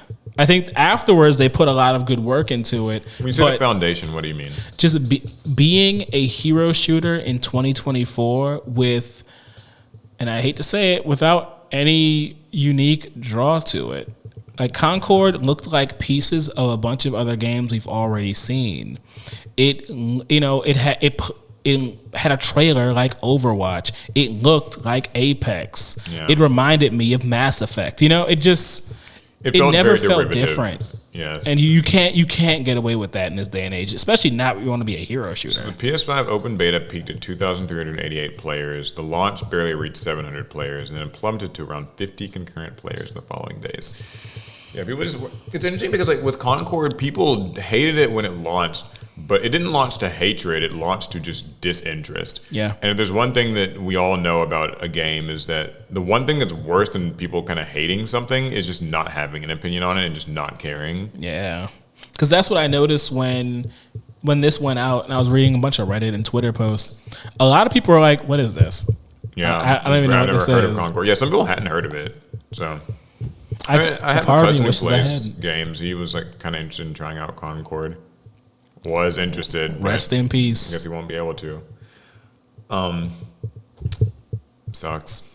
I mean, it is what it is. I didn't grab this as a story because I just saw this on a Reddit post and I wasn't able to corroborate it. But I saw that a petition going around like European nations trying to end the ability for like video game makers to like end live service games where you have no ability to play it again after you purchase it. Oh, that would be I like the sound of that. Mostly. I mean, like I know that for companies it's kind of a cutting your losses thing. But I do think that there's got to be something to be said about the fact that a lot of games now just are not like guaranteed to work. Yeah, like you are purchasing this game and like it just there can come a day soon even you can put your disc in or you could boot it up from your like digitally and it just won't work because they pulled the plug on it.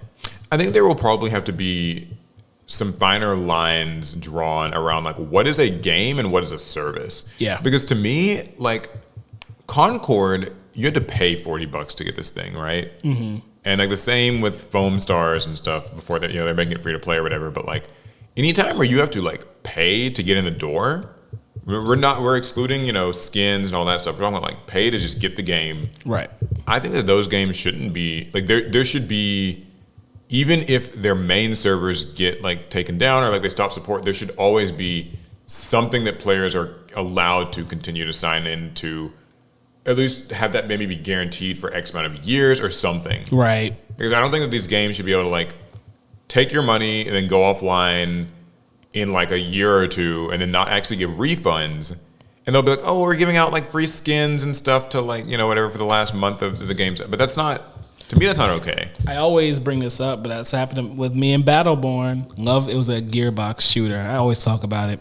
But Battleborn you couldn't play it without an internet connection, even though the game had offline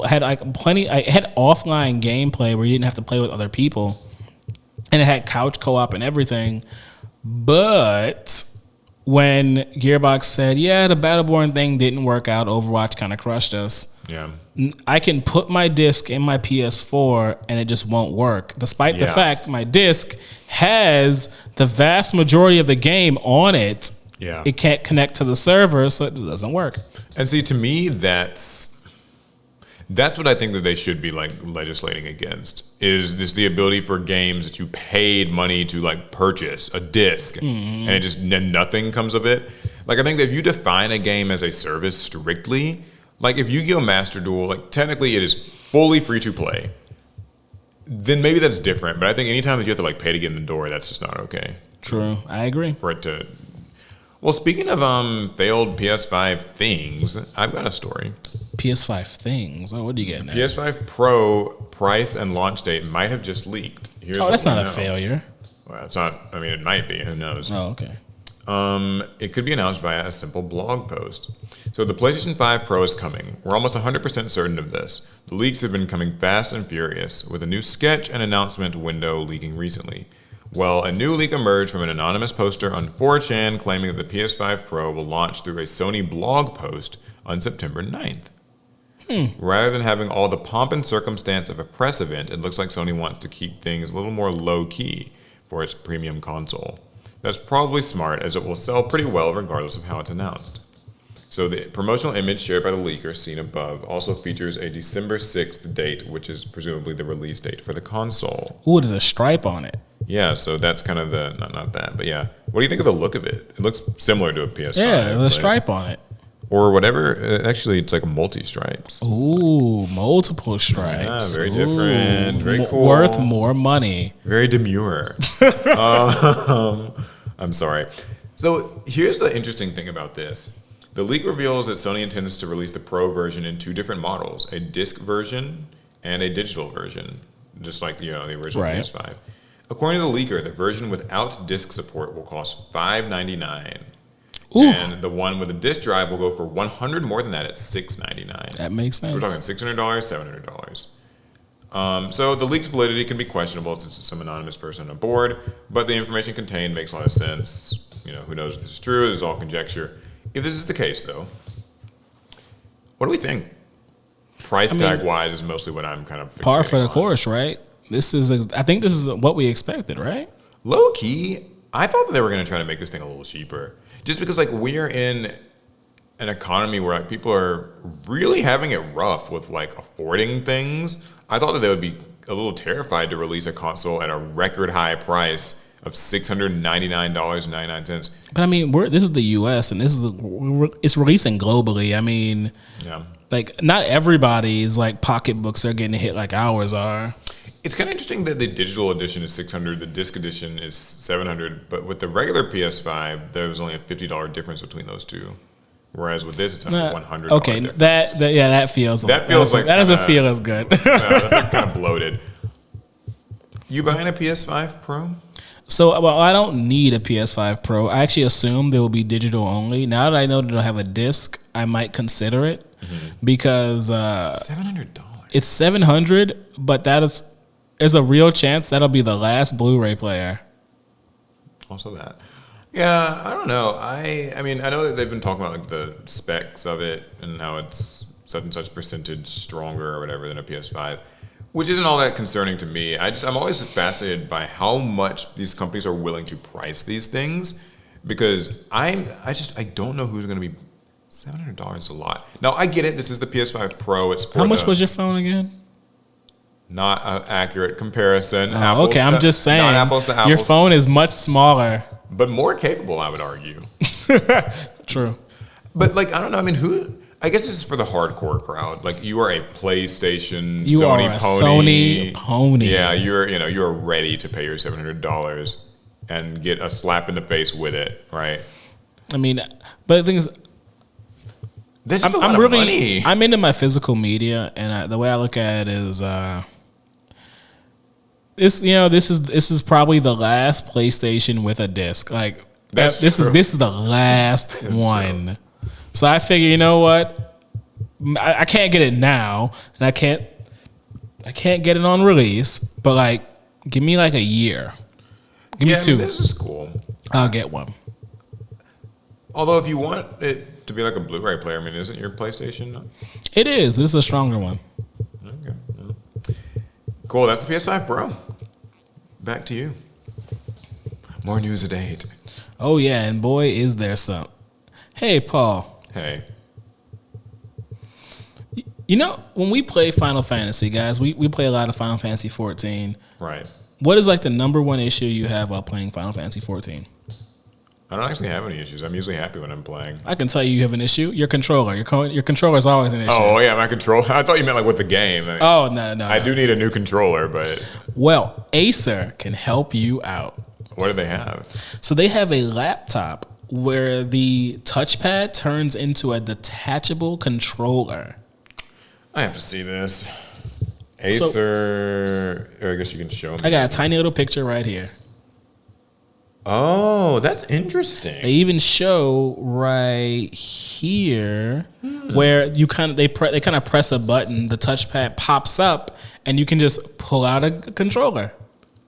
That's actually pretty cool. Like low key. Now, ergonomically, like how thick is the laptop going to be? That's a wonderful question. I mean, but it's a gaming laptop, so those are never the most. They're never the thinnest. They're never the most like ergonomic laptops. Yeah, it's gonna be a very thick product.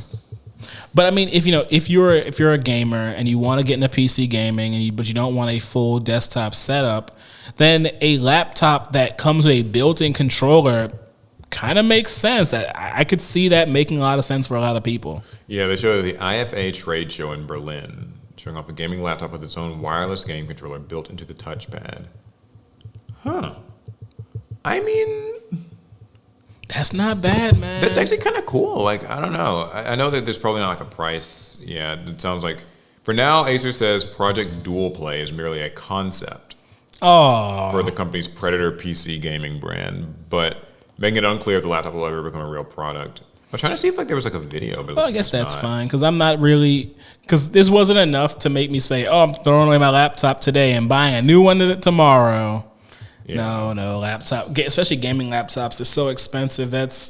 You got to really know if to want to buy a gaming laptop. For anybody watching or listening, I'll have an image on screen. Is this something that you would buy, like, and for how much? Because I feel like the technology in play here means like this thing wouldn't cost not a penny less than like $2,500 or something. Like that's just where my mind goes. And as usual, and this always comes up at gaming laptops, if you have $2,500 to burn on a PC, you can do better. You can get one hell of a desktop. You get a better desktop, or if you're dead set on a laptop, you could still probably get a better spec laptop that doesn't have this novelty feature. Yeah, so more than likely.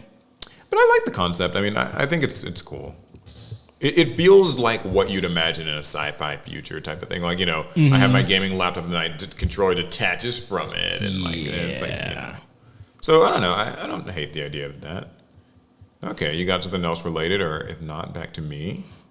I have something that's mildly gaming related. Okay, let's hear it. So they came out with the trailer for the Minecraft movie. Oh, yeah. I forgot there's a Minecraft movie with Jack Black, right? Yeah, Jack Black is in it. I think Jason Momoa is in it, or a guy who looks very similar to him. I'm scanning through the cast list. I see Jennifer Coolidge, Steve Carell, Matt Berry, or maybe that wasn't. Oh, no, Jason Momoa is there. Okay. I'm not crazy. That's who that was. I saw the trailer. What did you think? So I haven't played Minecraft. Most of my experience at Minecraft comes from when I see streams of Smash Brothers and from my little brother who cannot stop talking about Minecraft. Mm-hmm. From the general look of the movie, it certainly looks like they dropped real people into Minecraft, which is, that's the basic premise of the movie. Mm-hmm. So I say, good job. That's like the bare minimum of a video game movie from like the mid 2000s. I don't think you can really compare it to something like the Sonic movie or the Mario movie or the Mario movie. I was actually going to. So my opinion on it is twofold. The first is like it kind of seems like a typical, just generic, maybe not generic, but like a sort of cheesy family-friendly movie, whatever. But I saw a take on it on Twitter that I kind of agreed with, which is that a lot of these video game movies take the route of being an isekai. Like they like the whole idea of like some humans got transported to the Minecraft world, and like it's so you're just kind of walking around in a CG world. But I actually think that live action doesn't really have to always be the best route for these video game movies. Like I kind of like it when it's a little closer to like the Mario movie, where it's just the world of the game but presented as a movie. I mean, What do you I think when you do see, if you don't do an isekai spin to it, where you put someone in a different world, I think you lose some of the appeal to the general audience. Yeah, I guess they want to see, like, kind of, it allows them to lose themselves in it, because it's like, okay, what if one day I was taken to the Minecraft world? I think, like, I was trapped in there and had to do these things. I think by making it more of like an isekai story, you don't have to actually know as much about Minecraft to watch this movie. Oh, more of a self-insert situation. Now, the character's like, whoa, where are we? And Jack Black and all these actors that you already know are in it. And you can just be like, okay, I'm along for the ride. Well, Mom and Dad can probably relate a bit more too. Yeah. When it's just a movie set in the Minecraft universe, and Minecraft Steve is the main character, and they're going through all their lore and all that, you're just confused the whole time. Like, I don't know what happened in that whole movie. Right. Yeah. Like, the isekai nature of it lets you. They're confused. You're confused. Jack Black is yelling. You're having a good time. One-liners. Like, it does boil things down to this kind of like almost generic style of comedy, but it's proven to work. Yeah, I mean, they get a couple A-list celebrities, kind of movie star types. Some Jack B-list. Black, Jason Momoa, and then like some kids, because obviously you gotta have some like younger people. Gotta have kids. They're probably from something that we haven't seen. I'm honestly surprised Kevin Hart's not in it. No, he's done enough. He seems like he fits these he's types. He's done enough. It's all the Borderlands movie. Yeah. And it's not his fault that it was bad, but it is what it is. But I watched the whole trailer, and even though I have my instinct is to hate everything Minecraft related, just because it's for younger people and we're supposed to hate the young folk. Mm-hmm.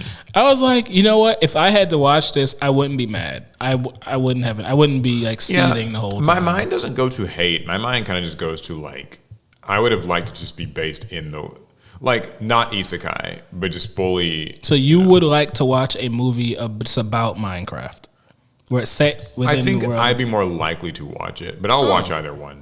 I'm looking forward to like what people who actually like Minecraft feel about this movie. Do they find it like cringe and lame, or do they think it's like, oh, this actually looks pretty good? Is this your magnum opus? Visually, I thought it was cool. Like, I thought they brought the world of Minecraft to life visually quite well. I definitely saw a lot of that Minecraft green, right there. Will you be going to see this in theaters when it releases? No, but to be fair, I don't go to see a lot of movies. What if your little brother wants to go see it? If my little brother wants to go see it, then I'll go see it. Okay. So there is a route for Alec to get into the theater. But it's not something I choose to go watch. Even if it ended up on like the list of movies you can see while on a flight, I probably wouldn't watch it then either. Sometimes that'll make me watch a movie. Have you ever watched a movie on a flight? Yeah. I watched the Barbie movie recently. Oh, I heard good things. I heard good things. I fell asleep like halfway through, but that wasn't because the movie was boring. I was just tired. I watched Zendaya's Challengers, my last airplane movie. Mm-hmm. A very good movie. Very, very interesting movie. Yeah. I guess it's probably better saved for like media recommendations part or whatever. Sure. I just had to ask now. So. Hadn't even thought about my recommendation for this week. Yikes. Yeah, that could be yours. I don't have one. I haven't watched anything. I've been really busy this week. Anyway, okay, so the Minecraft movie. Well, I've got some social media stories, just a couple quickies. One's actually a pretty big deal. Oh, okay. Brazil is blocked on X. You might have heard this past week. How do you block a country? I know you can block a person. Yeah, so with its ban of X, which went into effect on Saturday, Brazil banned X? Brazil banned X. Oh, okay, I get it now. Yeah, it went into effect last Saturday. Brazil joins a small club of countries to have taken similar measures against the social network, most of them run by authoritarian regimes. Well, anyway, so the suspension was ordered by a top Brazilian judge after Elon Musk refused to name a legal representative in the country. So, Justice Alexandre de Moraes. Any guesses on how you say that? Paul always puts himself in these. Let me read it. Let me see it. I gotta read it. There we go. I just don't want to completely butcher this, but I just figure that I'm gonna have to. Moraes. Good luck. I'm gonna say Moraes. Don't sue me. Alexander Moraes and Musk have been feuding for months over allegations that Twitter engaged in obstruction, criminal organization, and incitement. Woo. Namely, the decision said, supporting a network of people known as digital militias who allegedly spread defamatory fake news and threats against Supreme Court justices. Market research group eMarketer says some 40 million Brazilians, roughly a fifth of the population, access X at least once per month. So now it is banned in Brazil. This has been a big deal mostly because there are a lot of accounts, like fan accounts, gimmick accounts, artists, just general Twitter people who are just like based in Brazil and now will not be accessing the site anymore. They're cosplayers and stuff. And I saw a bunch of people being like, "This is my last post on X, guys. Follow me." Wait, we lost the Brazilian baddies? Yes, we did. Oh, this is truly. Yeah. This is horrible. Yeah, it's a real loss, isn't it? All the ones that Alec was following online. No, but seriously, it's kind of an interesting thing because like I know it's like a tug of war of like disinformation. How much should a country be able to control what information is on a social media site like Twitter? Does Twitter have an obligation to even like tell the truth about like present misinformation? I don't know. I mean, I get it to an extent. The leaders of a country want to protect their people and their interests from like misinformation, and misinformation is rampant on platforms like Twitter. And Twitter There's misinformation on Twitter. Who would have thought, right? And no way. They you're lying. Like, well, I am a Twitter no one bot. lies on Twitter. I am a Twitter bot, so yeah. No, you're right. But what was I saying? I understand wanting to protect your constituents and your interests in that way, but I also understand why Elon Musk would not want to even give their claims like the time of day, because if one country makes these claims and then Twitter has to go to court over it, every country on the world could say the exact same things and get Elon Musk mired in so much litigation that he doesn't have time to do anything else in his life. So he kind of just has to and some ignore. Argue he doesn't have time to do anything in his life as is. He's got like a billion companies, still finds time to troll on Twitter. So he's not too busy, but yeah. Sorry I cut you off. Is it a tad far to block your entire the website for your entire population? Yeah. Probably it's a little much, but I mean, I guess that's within their right. I mean, I'm not familiar with Brazilian law. It doesn't sound like they did anything illegal there. Well, you might be thinking you would just use a VPN to connect to Twitter if you're a Brazilian citizen. But apparently that is not the case, because users caught connecting to X via a VPN will face a fine of $8,900 per day. I mean, if they put in the time and resources to catch people using VPNs, using Twitter, then I think now they're just being petty. I mean, I feel like that's kind of a misallocation of like valuable resources. Yeah, and I think you could just do something else. Because the people, now that you've made it illegal to access Twitter, that the people who do, you're gonna like create this hype, some group. There can be a group of people who will still try to access Twitter, and they're gonna be your most you're essentially gonna radicalize them. I'm not trying to get into geopolitics too much, but yeah, I guess to keep it on the ground floor, it does suck to see Brazilian Twitter users not be able to like access the site, because for a lot of people that was a type of commerce for them. Yeah. Artists would get commissions, people could get like fans to their Patreon, other places. So OnlyFans, wherever, and that really sucks. YouTube, even just like if you're a Brazilian YouTuber, that could be how you maybe communicate with fans. But you cannot anymore. On the bright side, there are other avenues on the internet. The internet is vast. Like, losing access to Twitter is not going to be a death sentence. They said there was a huge uptick in Blue Sky. What is that? New Brazilian Twitter alternative site. Oh, okay. An uptick in users on Blue Sky. It was one of those apps that was supposed to like take over whenever I was saying Twitter's gonna die. Oh, a Twitter killer. Okay. Yeah, Twitter killer. And as much as we complain about Twitter, and me too, I fucking hate the place. We're all still there, so. But so all the Brazilian baddies are going to be on Blue Sky? Yeah, sign up today. You can. There's an app for that? Them. Yes, I assume. I don't know. I don't use Blue Sky. Say less. But for any Brazilian listeners, we are just two ignorant American. Yeah, we don't know anything. We don't know anything. We don't even know our own laws. Right. So if somebody wants to like actually, just provide some meaningful insight around the story, how you feel about it if you're a Brazilian, ex-user or former ex-user. That's confusing because it sounds like you're saying like they're an ex-user, like they used to. Are you be an user. ex-user? Yeah. I would like to hear what like actual people affected by this ban have to say about it, as opposed to our like ignorant little musings. But ours are fun. Yeah, that is fun. You didn't come to this podcast for truth. That's you came to it for bullshit. Misinformation. Yeah, misinformation. Oh, we're going to get banned in Brazil soon. That's true, because that's why Twitter. Yeah, I mean, don't get me wrong, though, by the way. Twitter's got some shit on it. Like, it's full of political misinformation and everything else. It's a cesspool, but I'll throw them some bail. Just about every space on the internet where lots of people communicate is a cesspool. Yeah. Back to you. If you got another story for us. I do. And I closed the app. Okay, there we go. No, you good. It's fun to think about sites being banned. Yay. Well, this one, maybe a site should be banned. Should be. So, Paul, do you know what chroming is? Oh, dear. Well, speaking of social media, I have heard a little about chroming.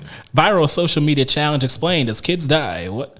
So I don't actually really understand chroming, so I'm going to read it out for the first time. Chroming is a new fad that's going around Gen Z and Gen Alpha that involves inhaling toxic fumes, which has proven to be deadly for some. That sentence is insane. Yeah. It's like inhaling toxic fumes, which surprisingly has killed someone. Really? Never thought the that could happen. chroming trend on TikTok has taken the lives of several young users. One of the victims was Ezra Haynes, a 13-year-old. Jeez.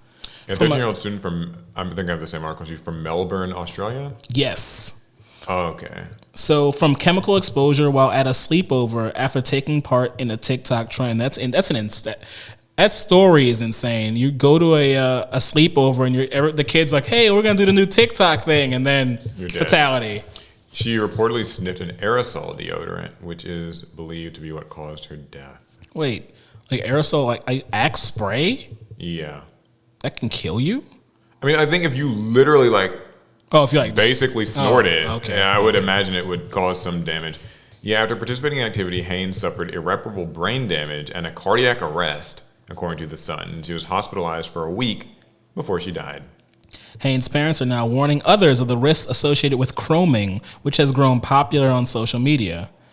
Like, that's how you know you're old, when you have to wait for, Dexerto to tell you what's popular on social media. I mean, it's a good source. I'd never heard of chroming before.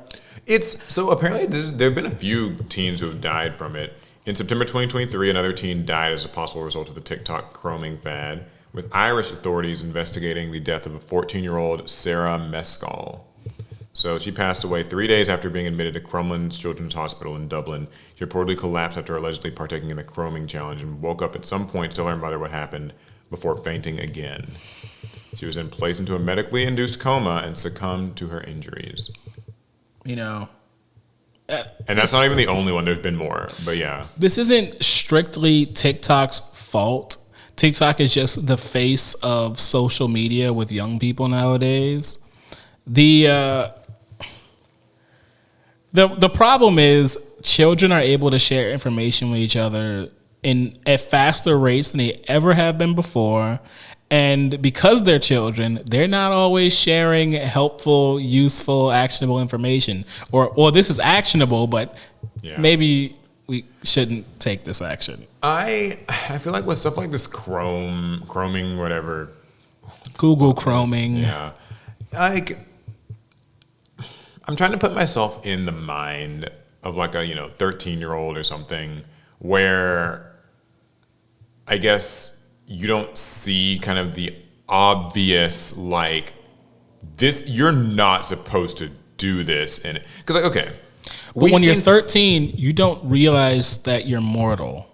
Yeah, you're like, I've been alive for 13 years. I'm gonna live forever. I mean, so far so good, right? Yeah. So I don't know, because it's like sometimes I think of we did that one chip challenge. I remember that was something crazy that we did one time, and that was a nightmare. That made me we were we were pretty fucked up. You guys I don't don't know. think we can actually do justice, like just telling them Yeah. how awful of an experience the one chip challenge was. It was one of those new ones. The chip was like blackish green colored. There's a warning on it that says it's going to set off your body's like toxin response, all that stuff, and it did. Well, here's the thing. We did a little challenge with a friend, and we like each tried to eat like one chip. Yep. None of us, I think, actually made it through a We full did chip. not. Then come to find out, like a few months later, some kid died after eating 16 of them, and I'm just like, I couldn't eat a part of one. is that what it's like being like? I feel like when I was a teenager, I did some weird things and like took some pranks.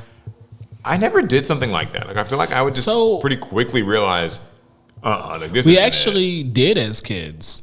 One of the most important things you can do as a child is you do push the limits of your mortality. As a kid, did you ever get on the swings and swing up high and jump off? Oh, that's true. Yeah. Like I remember getting to the top of some stairs and hopping over the rail and just jumped off. Oh. Like I was doing that fine. as an adult seems so scary. Yeah, my knees wouldn't take it. Your knees are nowadays. gone. Yeah. But like I remember doing that as a kid, and like no one had to tell me to do that. Yeah.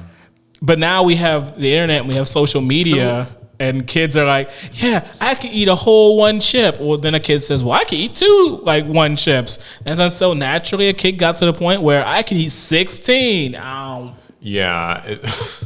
16. Yeah. It's pretty insane. I don't know. For me, I can't rationalize, like, it's an aerosol can, and that just to me, I guess I'd be scared to even like put that up to my nose.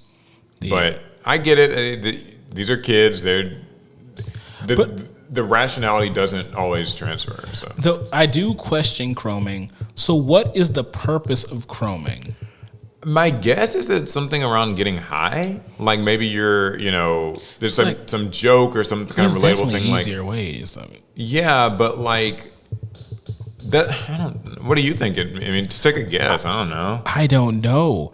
In my entire life because we were raised in the Axe body spray like era. Yeah. I never thought about getting a closer whiff of the Axe. Yeah, it's like it was bad enough every time. Like that first class after lunch, everyone's people were outside, they're a little warm, a little sweaty, and now the room smells like a mix of BO and Axe because all the guys just right before classes started up again went shh. Oh God, don't bring it back.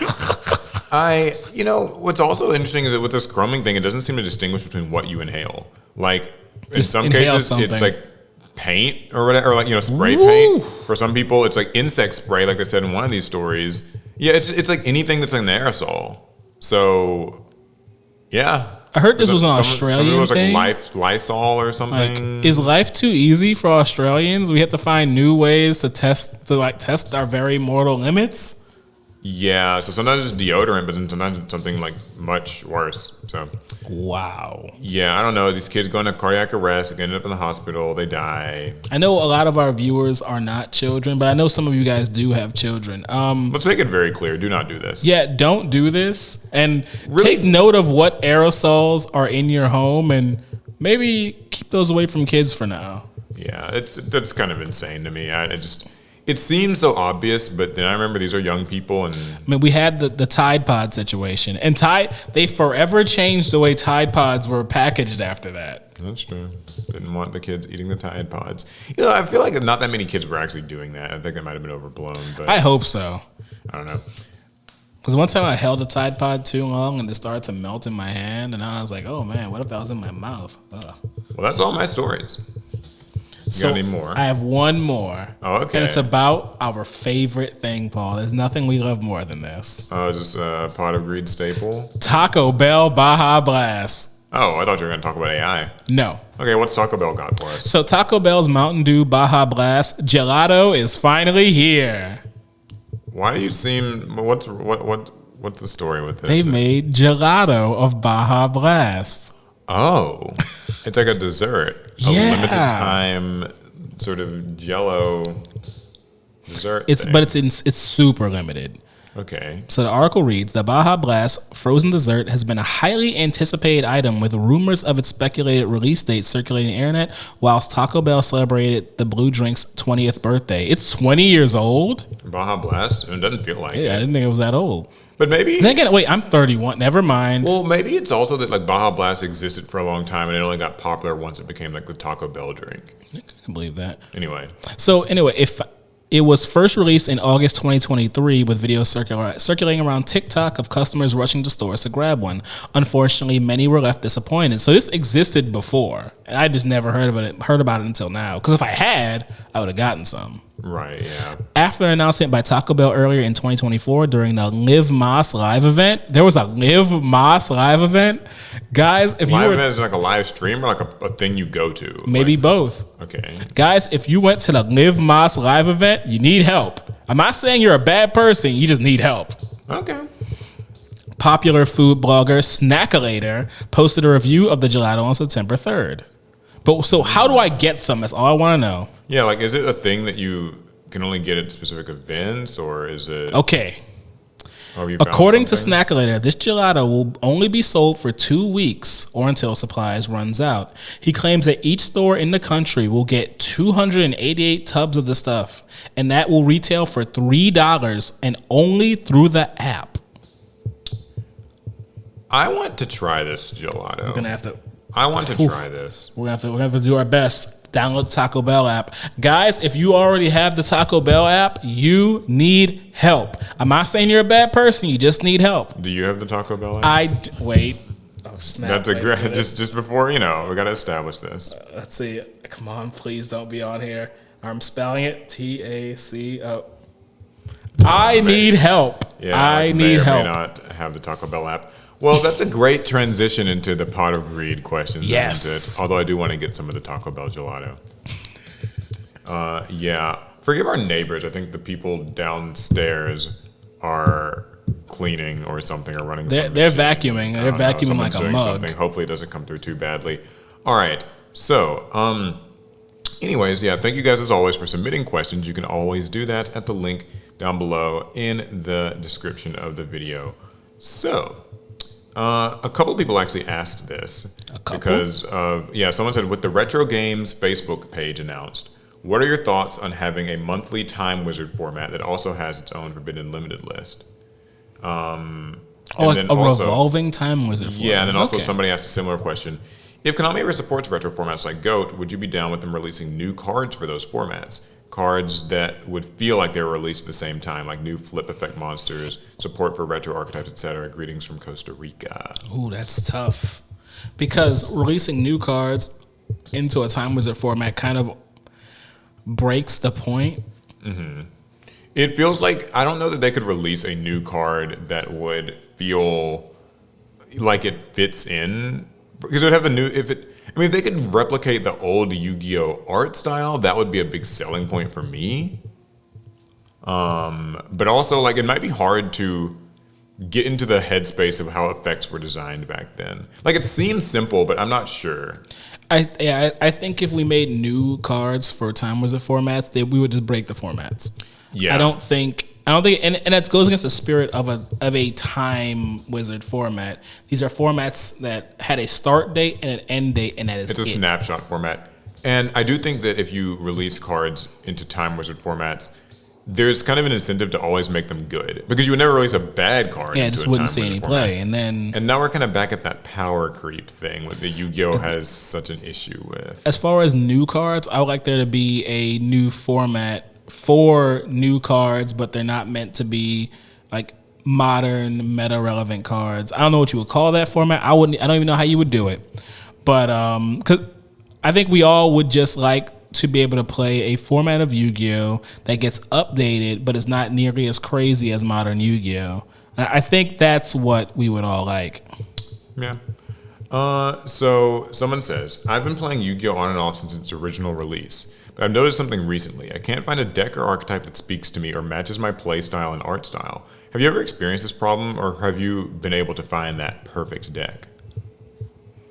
So Oh man, so I've had so many perfect decks in the course of Yu-Gi-Oh. It's really not a problem I've had. Same here. I found that. Now I will say I feel like I get about one perfect deck a year, roughly, like maybe 18 months. Like Vanquish Soul for me is like a perfect deck. It is like my, it's just my child.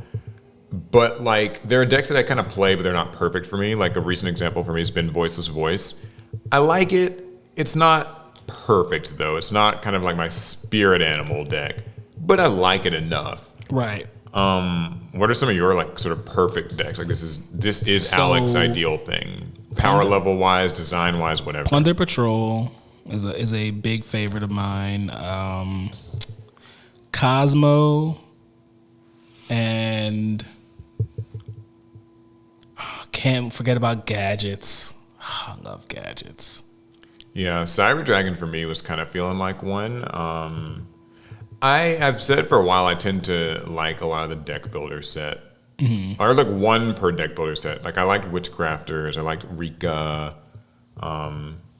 Yeah, so I mean, Now, as for someone who's maybe struggling to find one, I think what you almost have to do with Yu-Gi-Oh, and this is how it's been for me with finding archetypes I like, is sometimes you actually just take a dive into something that looks like you wouldn't like it, and you kind of learn to love it. So that's actually close to what I was going to say.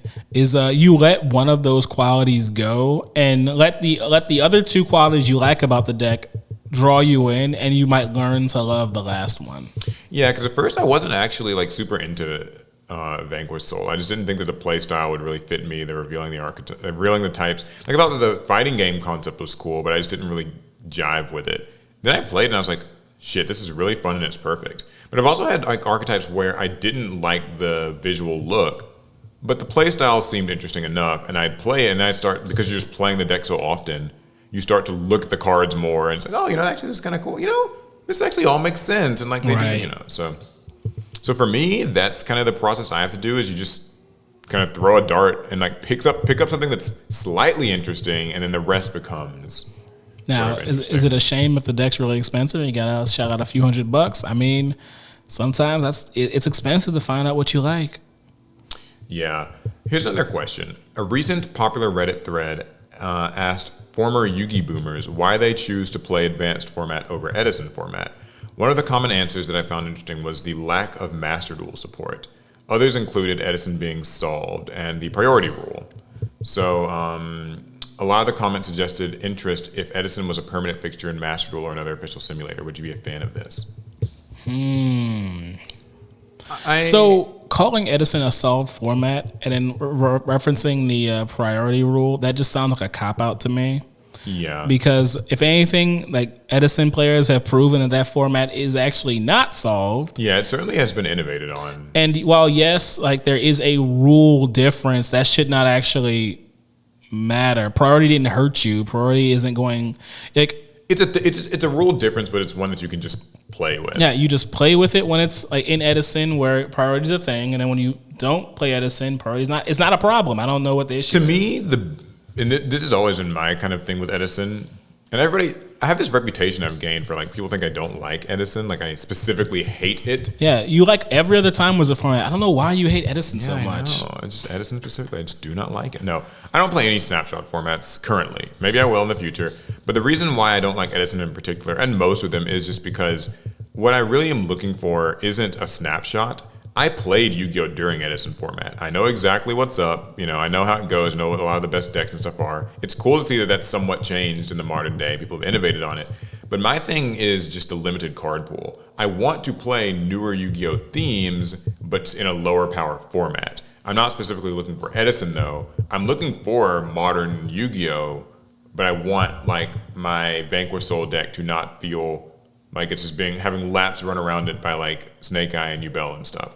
And Edison doesn't provide me with that. So that's why I don't really care too much for like playing it myself. TLDR, he hates Edison. Yeah, that's right. Should they put it in Master Duel? Why not? I think Time Wizard formats almost deserve to be in Master Duel, just because Master Duel has this very interesting problem of It has a lot of old cards that have no purpose. That's true. Yeah, Master Duel really puts it on display, like those legacy packs.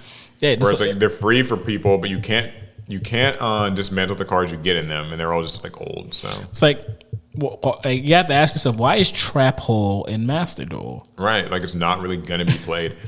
I mean, I think they should just try it. I know why they don't though.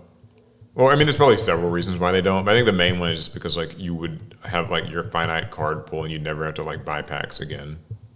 But it would still keep people on the app, and they still be spending time within the game, which should also be maybe funnel them like a success point. I guess, but like I think that some people would just gladly play it until the day they rot and die, and they would just never. Because like I mean, we can't overstate the divide right now in Yu-Gi-Oh between like people who are engaging in modern Yu-Gi-Oh and people who aren't. So people who are they're disenfranchised, they're angry, they're boomers. They only like I mean, Simo. I remember I was talking to him recently. We did a collab with like the spill the tea thing. No tea. He was literally just saying he's like, I just play Edison. I don't play like modern. I have no interest in it. I don't care. No, I mean, obviously there's nuance to the opinion. I'm sure he was saying, like, I might change my tune if something happens or whatever, but, like, he is an Edison boy. Makes sense. And that is his format. And, like, so there are a lot of people who would just never buy a new card or never craft a new card again once they've got their Edison selection. But, I mean, that's still not bad. If the Edison heads are just not playing Master Duel, then by adding in an Edison format, they would come to Master Duel. That's still a net gain. That's not a loss. Yeah, I do think that it would just bring more people to Master Duel. So, good thing. I mean, will they do it? There's hope. Normally, my answer would be no, but because they have done those dual trial events for GOAT and Edison at different times, they are aware. Yeah, so there's something there. Did you have a last thought on that? No. I said I would say. All right, well, final question is, huge fan of the pod. Even though my Yu-Gi-Oh obsession has slowed over the past year, I always look forward to listening to y'all on Thursday afternoons. Hey. Would you consider holding a Pot of Greed live event at a convention or something special for your 100th episode? Keep it up, guys. From Kaluk. Oh, that name's familiar. I've seen Kaluk before. Yeah, so a live stream was one thing that we've considered, but an actual live in-person Pot of Greed. I don't think we're at a big enough pod to like earn that. Pods do that. I've seen those pod live events, but like I don't think we'd have enough fans in just anywhere to have. Any one place. Yeah, that would be difficult. I mean, that said, you guys can change that by liking the video and subscribing and sharing the podcast. Share the Pod of Greed with all your friends so we'll have a live event. But I do think that'd be fun. I'd be intimidated, but I'd give it a try. I'd love to do it like an anime convention or something. We just talk Yu-Gi-Oh! And because I mean, like, there's a podcast that I have been listening to recently that I guess that'll be my recommendation of the week. We can transition into it here almost. Is Through the Gryffindor, and it's a Harry Potter podcast. You can probably guess. It's by like Super Carlin Brothers, and they just take the chapters of each book like one by one. Each chapter is an episode. So just imagine. Just dissecting a Harry Potter chapter for 1.5 hours. Podcast. Yeah, it's material for ages. But they have done some live shows, and I've always thought that would be kind of cool. So, yeah, I'd be down. I'd be open to it. Maybe we hold one at a YCS. Konami would be like, get out. No, that's the thing. We hold it next to the YCS. Yes. Konami's like, get the fuck out of here. They ban us. Bye. And then we just go hold the live event. Yeah, so cool. Yeah. Those are the questions. So your media recommendation is the Gryffindor? I would say Through the Gryffindor. Yeah, it's a good podcast. If you're into Harry Potter, I know not everybody is, but I mean, I really do. I religiously listen to that podcast. It's a great time. I'm a Potterhead. I've not made a secret of that. What a Potter boy. So. Yeah, my recommendation for the week, I guess it'll be Zendaya's Challengers movie. I was on a plane. I had to find something to watch, and I'm actually a really big fan of those stories that take place around a sport. Oftentimes like sports movies, sports stories, they're very one-dimensional. You could even argue they're boring because of how it's always this story of the plucky upstart. He starts off down, but he works hard and he overcomes the best guy at the end. They do that type of story. So I actually really like stories that use sports are kind of the vehicle that moves the plot along, but then there's far more there's drama and there's intrigue around the people playing the sports. And that's really what Challenge is about. Zendaya plays a tennis player, of course, and she's involved in this kind of love triangle with two other male tennis players, and it takes place in like the past and the present, and how they fall in love, but she's mostly in love with tennis, and same way that a tennis ball bounces from one side of the court to the other is how their affections work. In that is movie. That like almost the metaphor? I think so. I think so, because there's some interesting relationships. Yeah, dynamics. I would like to check something like that out. I honestly think I'm going to start using this segment of the podcast as an excuse to consume more things actively each week, so I have something to talk about. Because I hate to for the last few weeks, I've mostly just kind of like leaned on something I already have just watched for a long time. But I want to start I watched like a new show. You're a horrible American. You need to consume more. Consume. We better. Cool. Well, that's the conclusion to this week's Pod of Greed. Once again, guys, if you want to join the conversation, go to the description and leave us questions so we can answer them. You can leave us questions and submissions. You can also just leave a comment. Yep. Share the podcast, so maybe one day we can actually have a live Pod of Greed. I don't even know where we'd have one, but... And here's a question for you. Oh, yeah? To leave the audience with. So we were considering doing a Patreon for the Pod of Greed. Mm-hmm. We had been working on kind of what some of the benefits and tiers and stuff would be. But we also thought recently, would it make more sense to just do it as like YouTube channel memberships? Because that works.